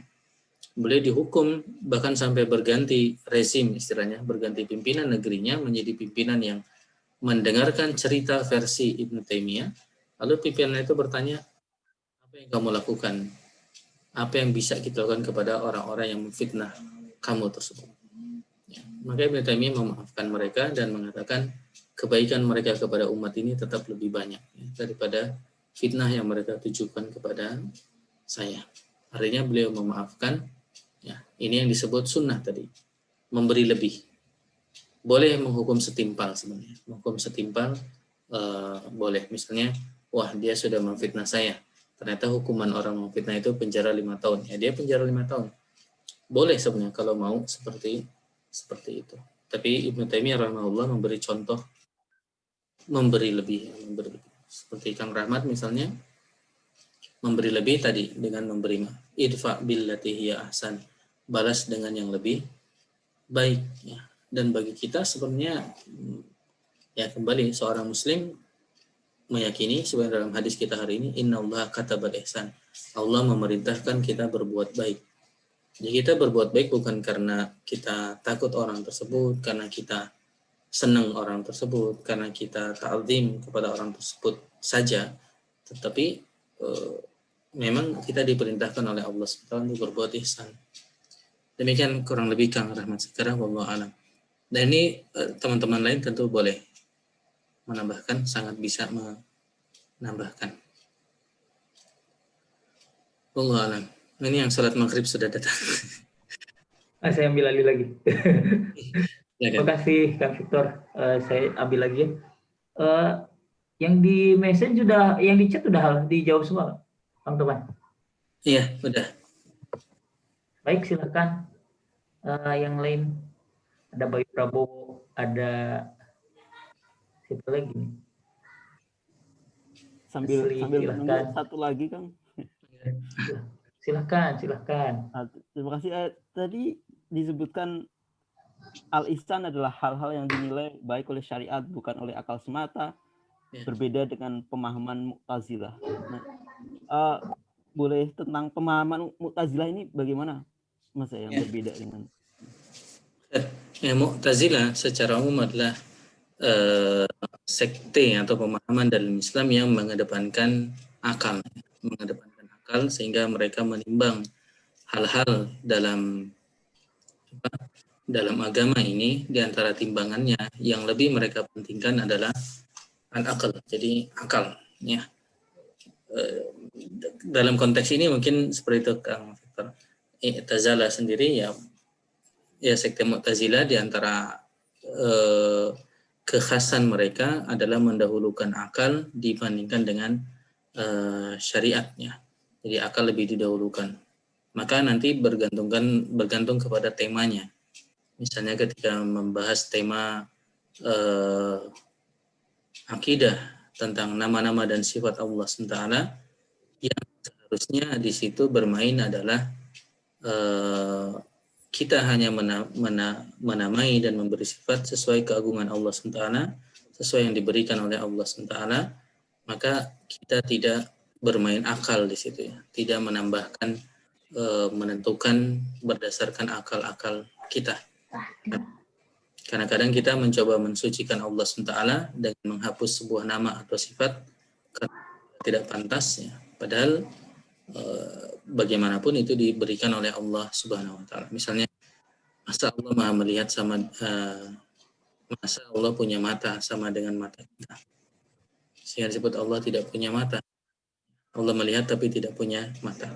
Maka Ahlussunnah wal Jamaah mengajarkan Allah punya mata yang sesuai dengan keagungan Allah SWT. Hanya matanya ya kita tidak tahu seperti apa, tetapi punya mata sesuai dengan keagungan. Karena dalam banyak ayat Allah menyebutkan seperti itu. Ya, maka kita berhenti di situ, tidak menggunakan akal untuk mengakali seperti masa begini, masa begini. Wallahu a'lam. Ya, contohnya dalam masalah itu. Dalam masalah ini ihsan yang baik ya, tidak menjadikan akal sebagai hakim. Akal menjadi hakim. Dan dalam syariat Islam bukan berarti akal itu dibuang ya, bukan. Tetapi akal itu tidak berada di depan syariat. Akal justru digunakan untuk memahami syariat, dan pada banyak kondisi ya akal atau hasil dari akal ya yang namanya budaya itu boleh menjadi panduan selama dia tidak menyalahi syariat. Ya, misalnya budaya di Qatar misalnya mungkin beda dengan budaya di Jawa. Untuk hal-hal yang tidak dibatasi syariat, kita diajarkan ikut budaya lokal. Untuk hal-hal yang memang yang tidak diatur oleh syariat. Dan budaya itu ya secara turun-temurun olah dari akal mereka, kurang lebih seperti itu. Wallahu a'lam. Ya, dalam masalah takdir pun kita telah bahas itu ya. Jadi Mu'tazilah dalam takdir pun punya konsep yang juga bermasalah ya. Mereka mengembalikan seperti kita bahas ya, bahwa yang takdir baik itu dari Allah, tapi yang buruk bukan dari Allah. Jadi mereka memisahkan. Mengapa? Karena menurut mereka, menurut akal mereka tidak mungkin yang buruk itu dari Allah. Misalnya gempa itu bukan takdir dari Allah. Seperti itu. Wallahu a'lam. Baik. Terima kasih. Silahkan kalau ada lagi yang mau bertanya atau menambahkan. Ya.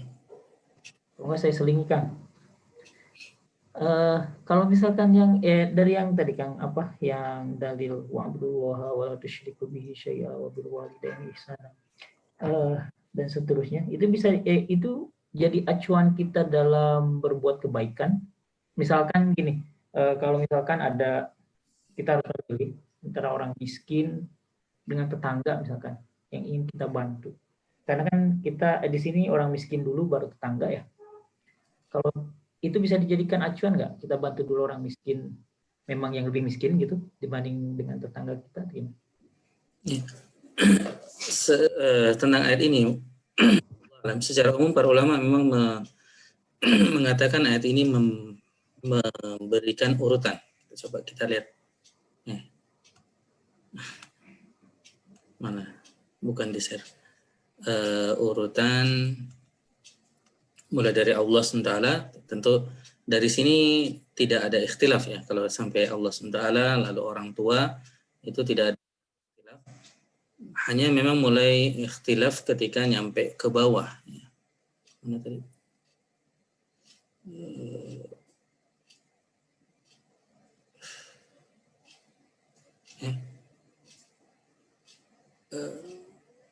Ya, ini ketika nyampe ke bawah, dari Allah tentu tidak ada, orang tua tidak ada, wabidil kurba, kerabat, ini pun jadi poinnya itu di antara poinnya adalah kerabat. Tapi kembali, kerabat pun kalau dia mungkin tidak yatim, tidak miskin, maka prioritasnya berkurang. Tapi pada dasarnya kita bisa lihatnya mungkin kan tadi kita cek dulu di antara kerabat itu apakah ada yang yatim, apakah ada yang miskin. Kalau ketika di antara mereka ada yang seperti itu, maka merekalah yang lebih berhak. Kalau di kerabat tidak, maka maju ke kelompok selanjutnya yaitu yatim. Maka di antara yatim-yatim itu pun ya, mungkin ada yatim yang tidak miskin. Ya. Jadi dicek di antara yang yatim-yatim itu mana yatim yang memang perlu bantuan. Karena tidak semua yatim juga miskin ya. Ada yatim yang malah hartanya itu dititipkan kepada kita. Syariat membolehkan ya, mengatur seperti itu. Jadi ada anak yatim malah dia banyak duit. Ya. Mungkin warisan orang tuanya, mana ada syariatnya bagaimana uangnya dipegang dulu oleh seseorang ya. Dan ketika orang itu miskin, malah dia boleh mengambil sebagian dari uang yang dititipi dari anak yatim yang kaya tersebut. Dari anak yatim itu ada enggak yang memang berkeperluan, yang miskin? Kalau tidak ada, ya tentu tidak ada dalam lingkaran kita ya. Bukan tidak ada di seluruh dunia, tapi dalam lingkaran kita, maka lalu orang miskin yang betul-betul bukan kerabat kita dan juga mereka bukan orang yatim. Jadi kalau kriterianya dia sudah yatim miskin, maka otomatis tentu yang yatim, yang miskin di antara orang yatim itu didahulukan. Lalu di antara orang yatim mana yang didahulukannya? Yatim yang ada di kerabat kita. Secara umum para ulama mengatakan ayat ini urutan memang hanya detailnya pengaplikasiannya Allah alam karena tidak bisa seperti tadi ya setelah yatim lalu miskin artinya tidak sesimpel itu urutannya wallahu a'lam. Dan secara umum syariat kita memang mengajarkan dari yang dekat, jadi kita mulai dari yang paling dekat ya, seperti pembahasan tentang tetangga. Kebaikan kita harusnya terasa oleh siapa? Oleh tetangga terdekat. Imam Nawawi menyebutkan tetangga terdekat itu bahkan orang yang ada di dalam rumah. Jadi orang yang ada di dalam rumah. Karena dalam istilah Arab juga disebutkan mereka tetangga. Ya, istilahnya tetangga. Baru orang yang nempel rumahnya dan 40 rumah sebelah dalam semua arah, baru satu negeri. Ya. Jadi, ayat ini bisa jadi kriteria, tapi memang tidak sesimpel itu ya. Misalnya ada orang satu miskin, satu yatim. Ya, dilihat dulu kalau yang yatimnya memang tidak miskin ya, tentu yang miskin yang lebih berhak. Jadi dia keyatiman itu secara umum membuat seseorang perlu kepada orang lain. Ya. Tetapi tidak otomatis seorang yatim itu dia perlu untuk dibantu, karena bisa jadi yang tidak yatim tapi miskin dia lebih dibantu. Jadi tergantung seberapa perlu ya, seberapa perlu bantuan tersebut. Terus ini wajaril dzil qurba, ini juga menarik. Dan tetangga dekat ya, tetangga dekat lalu tetangga jauh. Jadi ini malah dia mungkin bukan orang yatim, bukan orang miskin ya, tapi dia tetangga dekat. Jadi kita kasih dia bukan berarti kita bilang kamu perlu sayur sop tambahan dari saya gitu. Dia mungkin juga udah masak ya, tapi tetap kita beri kebaikan, kita kasih, kita masak sop, kita kasih dia juga sop. Itu tidak dari sisi dia perlu sop, tapi memang mereka berhak mendapat kebaikan dari kita. Jaril junub, teman sejawat kita ya. Bisa jadi dia juga tidak sedang perlu kepada keperluan yang tidak dalam hajat kepada kita, tapi gara-gara dia teman kita, dia berhak mendapat kebaikan dari kita. Ya, bagi-bagi makanan di kantor misalnya itu bukan berarti mereka perlu makanan kayak orang miskin atau orang yatim, tapi itulah kebaikan kita kepada mereka. Allahu a'lam. Meskipun yang akhir ini yang menarik ini di akhir malah hamba sahaya ya, hamba sahaya. yang tentu mereka juga bergantung pada kebaikan kita.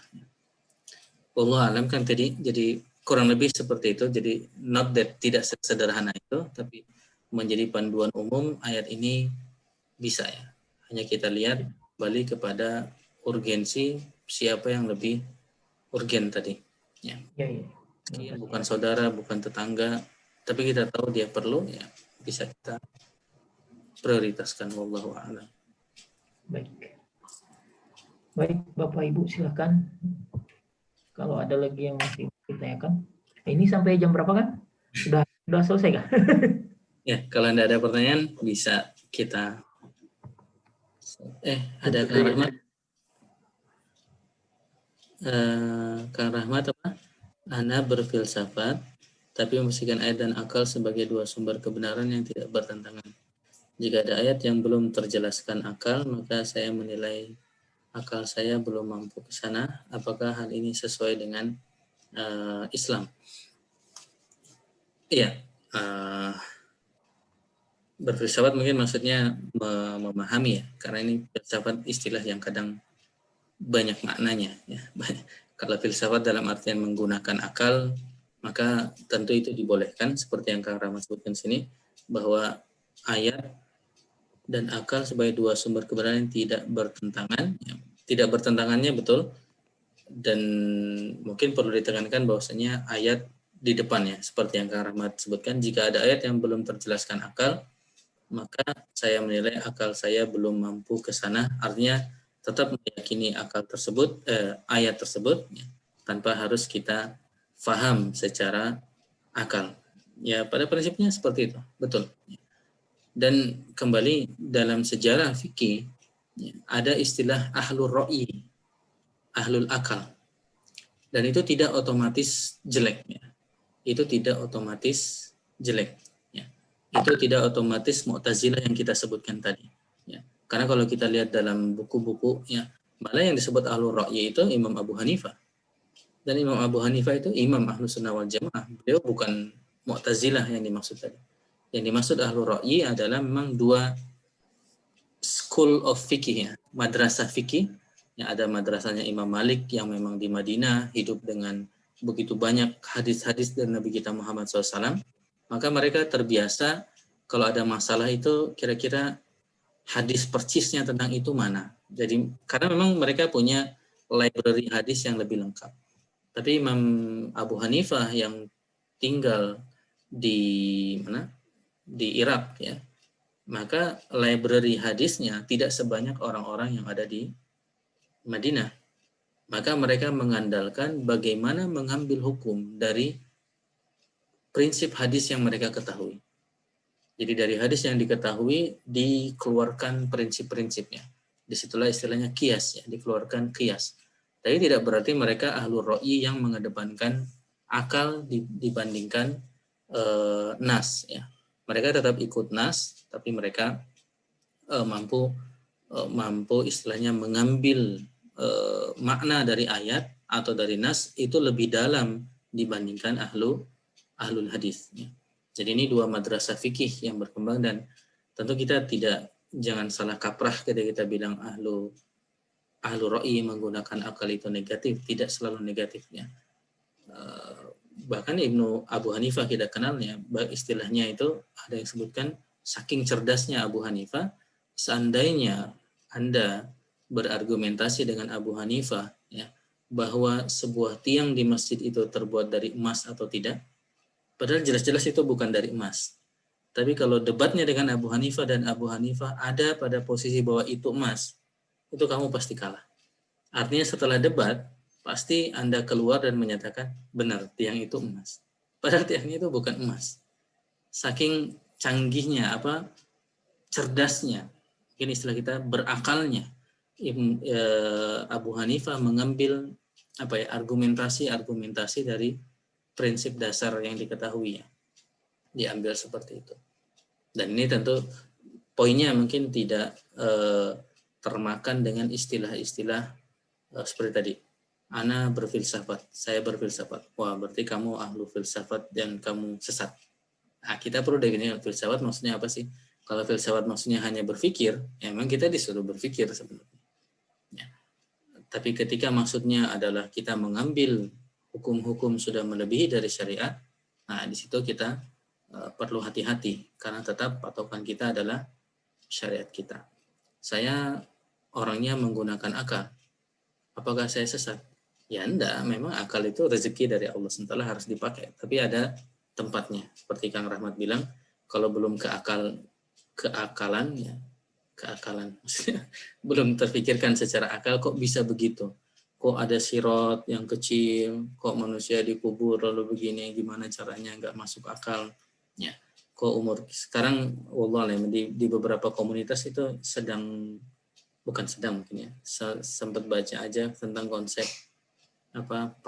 dunia paralel, bahwa ada dunia lain dan kita ini hanya sementara, nanti kita jadi seperti pemahaman setelah lahir terlahir kembali, karena kalau tidak terlahir kembali umur kita terlalu pendek, maka itu akhirnya membuat kita ragu dengan syariat ini, ya, dan mengajak kita mengadu fikir ya, padahal tidak seperti itu. Dan insya Allah sebenarnya ya Ibnu Taimiyah balasan buku yang luar biasa, ya, artinya argumentasi terhadap orang yang merasa akalnya benar itu sebenarnya selalu bisa dijawab dengan syariat, ya, dengan syariat. Wallahu a'lam.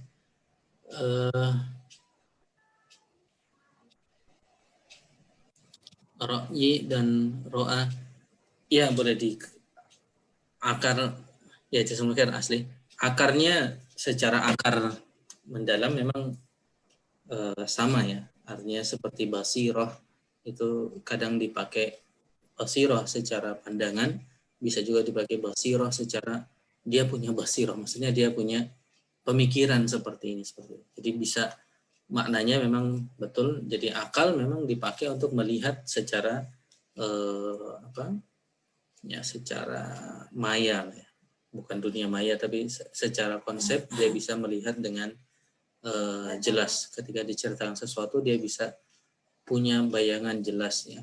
Dan tentu itu hal yang positif juga ya, tidak otomatis jelek. Dan seperti para ulama kita tadi, Imam Abu Hanifah, Imam Syafi'i, tentu Imam Syafi'i juga di antara keunggulan yang diceritakan para ulama kita, memang beliau cerdas ya. Artinya orangnya berakal. Dalam artian sebuah nas yang sama, beliau bisa mengambil faidah. Padahal orang lain tidak bisa mengambil faidah dari situ.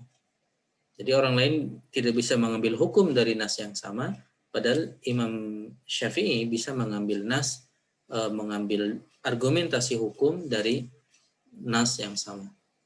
Ini sedikit tambahan tentang istilah Imam Syafi'i, karena jadi seru juga tadi. School madrasah fikih ahlul ra'i dan ahlul hadis, ya, kembali dengan makna ahlul ra'i, makna positif ya, bukan makna ahlul ra'i Mu'tazilah yang tadi.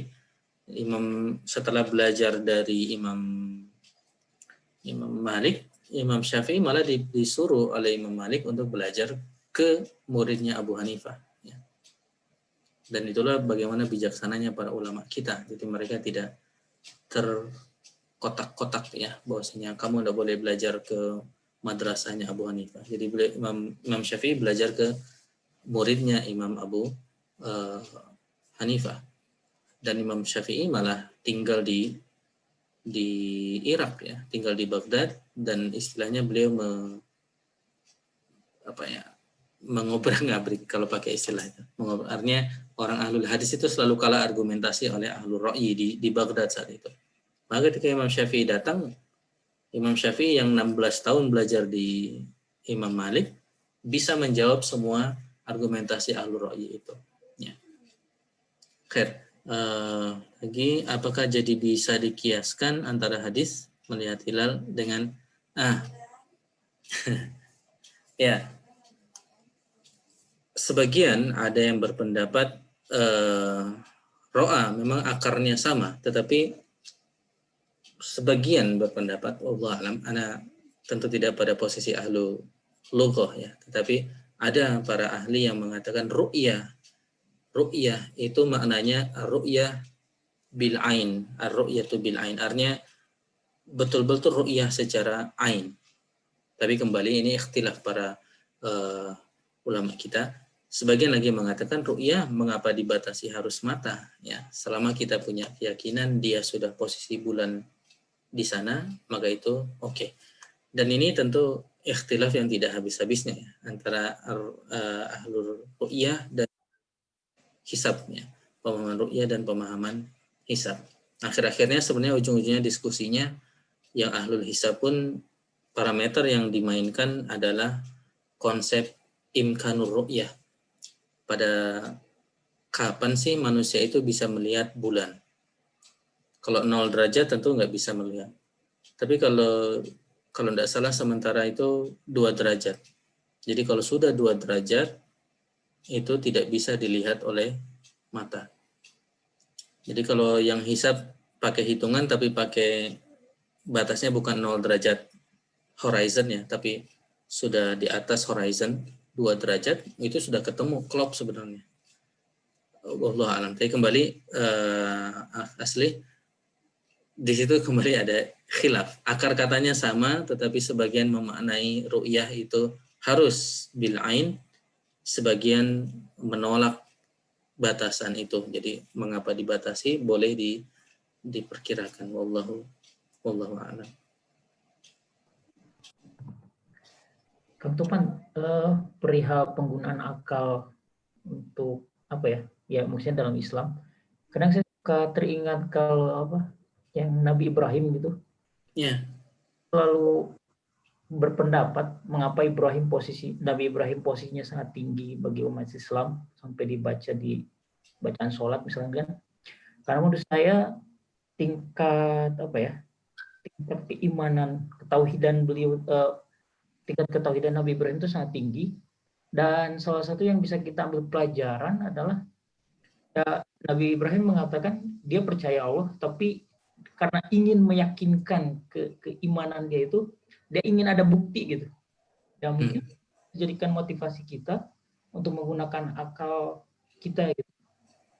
Kita jadikan kayak misalkan Quran sebagai dasar, tapi tidak menutup kemungkinan kita pakai akal untuk menguatkan atau membuktikan ayat Al-Quran itu. Ya, betul. Ya itu bisa, insya Allah itu bisa membantu kita dan membantu orang-orang yang sementara masih hanya percaya kepada akalnya. Misalnya, dan ada orang-orang yang terbuka ketika pas itu klop dengan akalnya.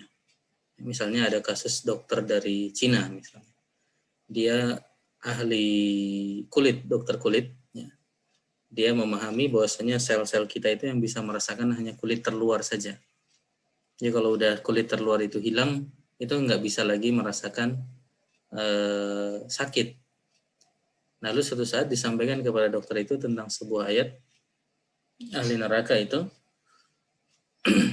ketika kulit terluar mereka terbakarnya, Allah sebutkan dalam Al-Quran, baddalnahum juludan akhar. Allah gantikan kepada mereka kulit yang baru, dan Allah sebutkan setelahnya liyadzuqul adzab, agar mereka merasakan azab. Nah, dokter Cina ini langsung, wah bener ini. Artinya karena itu yang dia geluti seumur-umur adalah bahwa kulit manusia itu kalau terkelupas bagian yang ada syaraf itunya, dia nggak bisa merasakan. Nah, ahlun nar itu nanti diganti lagi kulitnya, dia merasa terbakar. Diganti lagi kulitnya, dia merasa terbakar. Jadi dari sisi servis atau dakwah, ada istilah kita, meyakinkan orang yang kalau Nabi Ibrahim kan memang diskusinya langsung dengan Allah ya, langsung dengan Allah. Bagi kita mungkin kita coba mencari menambah keyakinan kita, kok begini, oh ternyata memang benar. Artinya kita, dan sebenarnya umat Islam alhamdulillah kita pernah leading ya, dengan memberikan bukti-bukti ilmu pengetahuan kita yang lead, tetapi kesini kebanyakan kita berhutang juga kepada orang-orang ya, orang-orang di luar Islam yang akhirnya knowledge mereka membantu menjelaskan tentang Al-Quran. Meskipun tetap para ulama memberi tanbih, peringatan, jangan menjadikan itu sebagai patokan. Karena kita tahu knowledge itu berganti-ganti. Yang diyakini tahun 80, tahun 2000 obsolete. Gitu. Apakah nanti agama kita mau obsolete juga? Ini sebenarnya yang para ulama kasih warning kita, boleh penemuan ilmiah itu membantu kita, tetapi tetap jangan jadi seperti kasus tadi, jangan dikatakan Islam itu benar karena ayat itu. Nah, nanti kalau ternyata ilmu pengetahuan itu akan berbelok, karena kan ilmu pengetahuan bisa saja berbelok ya, karena dan lain sebagainya, wallahu a'lam. Ternyata keyakinannya berubah lagi, ya. Itu yaitu yang sebenarnya para ulama ingatkan. Wallahu a'lam. Ini tentu bisa kerjasama antara ulama dan ulama ilmu Islam, ilmu fikih dengan ulama ilmu dunia ya. Seperti Kang Teddy misalnya, ilmu besi ini, orang metal. Apa nama ilmunya? Metalurgi.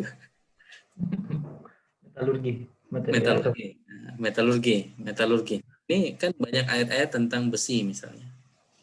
Ya, tentang besi, kekuatan besi dan lain sebagainya, itu bisa menguatkan. Misalnya besi itu ternyata tidak diciptakan di dunia, tetapi betul-betul wa anzalnal hadida fihi ba'sun sadid, dan kami turunkan hadid. Para ulama itu membahas kenapa diturunkannya. Apakah berarti besi itu memang lahirnya di luar angkasa, tidak lahir di bumi, tidak tercipta di bumi? Akhirnya ilmu pengetahuan sementara mengatakan memang tidak mungkin besi itu bisa tercipta di proses bumi ini. Dia terlalu dense, dia terlalu padat untuk tercipta di bumi ini. Dan itu ya banyak hal-hal yang seperti itu. Hanya memang tanbih atau peringatan para ulama, jangan sampai itu menjadi patokan, karena kadang ya itu kebenarannya kadang tidak absolut lah ya, tidak absolut. Wallahu a'lam. Dan besi jadi metal yang paling banyak digunakan di dunia ya sampai sekarang. Nih, jadi ini baik, standar. Karena waktu sudah menunjukkan jam 6 Qatar atau jam 10 waktu Indonesia Barat, kita terpaksa harus mengakhiri kajian kita malam ini. Jazakallah Topan atas tausiah. Dan juga kepada Bapak Ibu sekalian, terima kasih atas kehadirannya. Mari kita berdoa, mudah-mudahan apa yang kita dapatkan malam ini menjadi berkah, menjadi tambahan untuk kita, menjadikan kita sebagai pribadi muslim yang lebih baik, dan mudah-mudahan kita bisa mengamalkan khususnya tentang ihsan ini, karena baik definisi apa yang kita dapat tadi adalah berusaha melakukan yang terbaik pada segala sesuatu hal, dan jangan lupa kita harus menjadikan syariat sebagai batasan, syariat Islam atau sebagai petunjuk dalam melakukan hal tersebut. Saya sebagai moderator mohon maaf atas segala kekhilafan. Terima kasih, dan insya Allah kita berjumpa minggu depan untuk membahas hadis Arba'in nomor 18. Kalau tidak salah, bertakwalah dimanapun engkau berada. Jadi tentang takwa. Baik, mari kita tutup. Kang Topan, ada yang mau disampaikan lagi? Udah. Kita tutup pengajian kita dengan doa kafaratul majelis dan hamdalah bersama. Allahumma bihamdika asyhadu an la ilaha illa anta astaghfiruka wa atubu ilaik. Walhamdulillahirabbil alamin. Assalamualaikum warahmatullahi wabarakatuh. Assalamualaikum warahmatullahi wabarakatuh.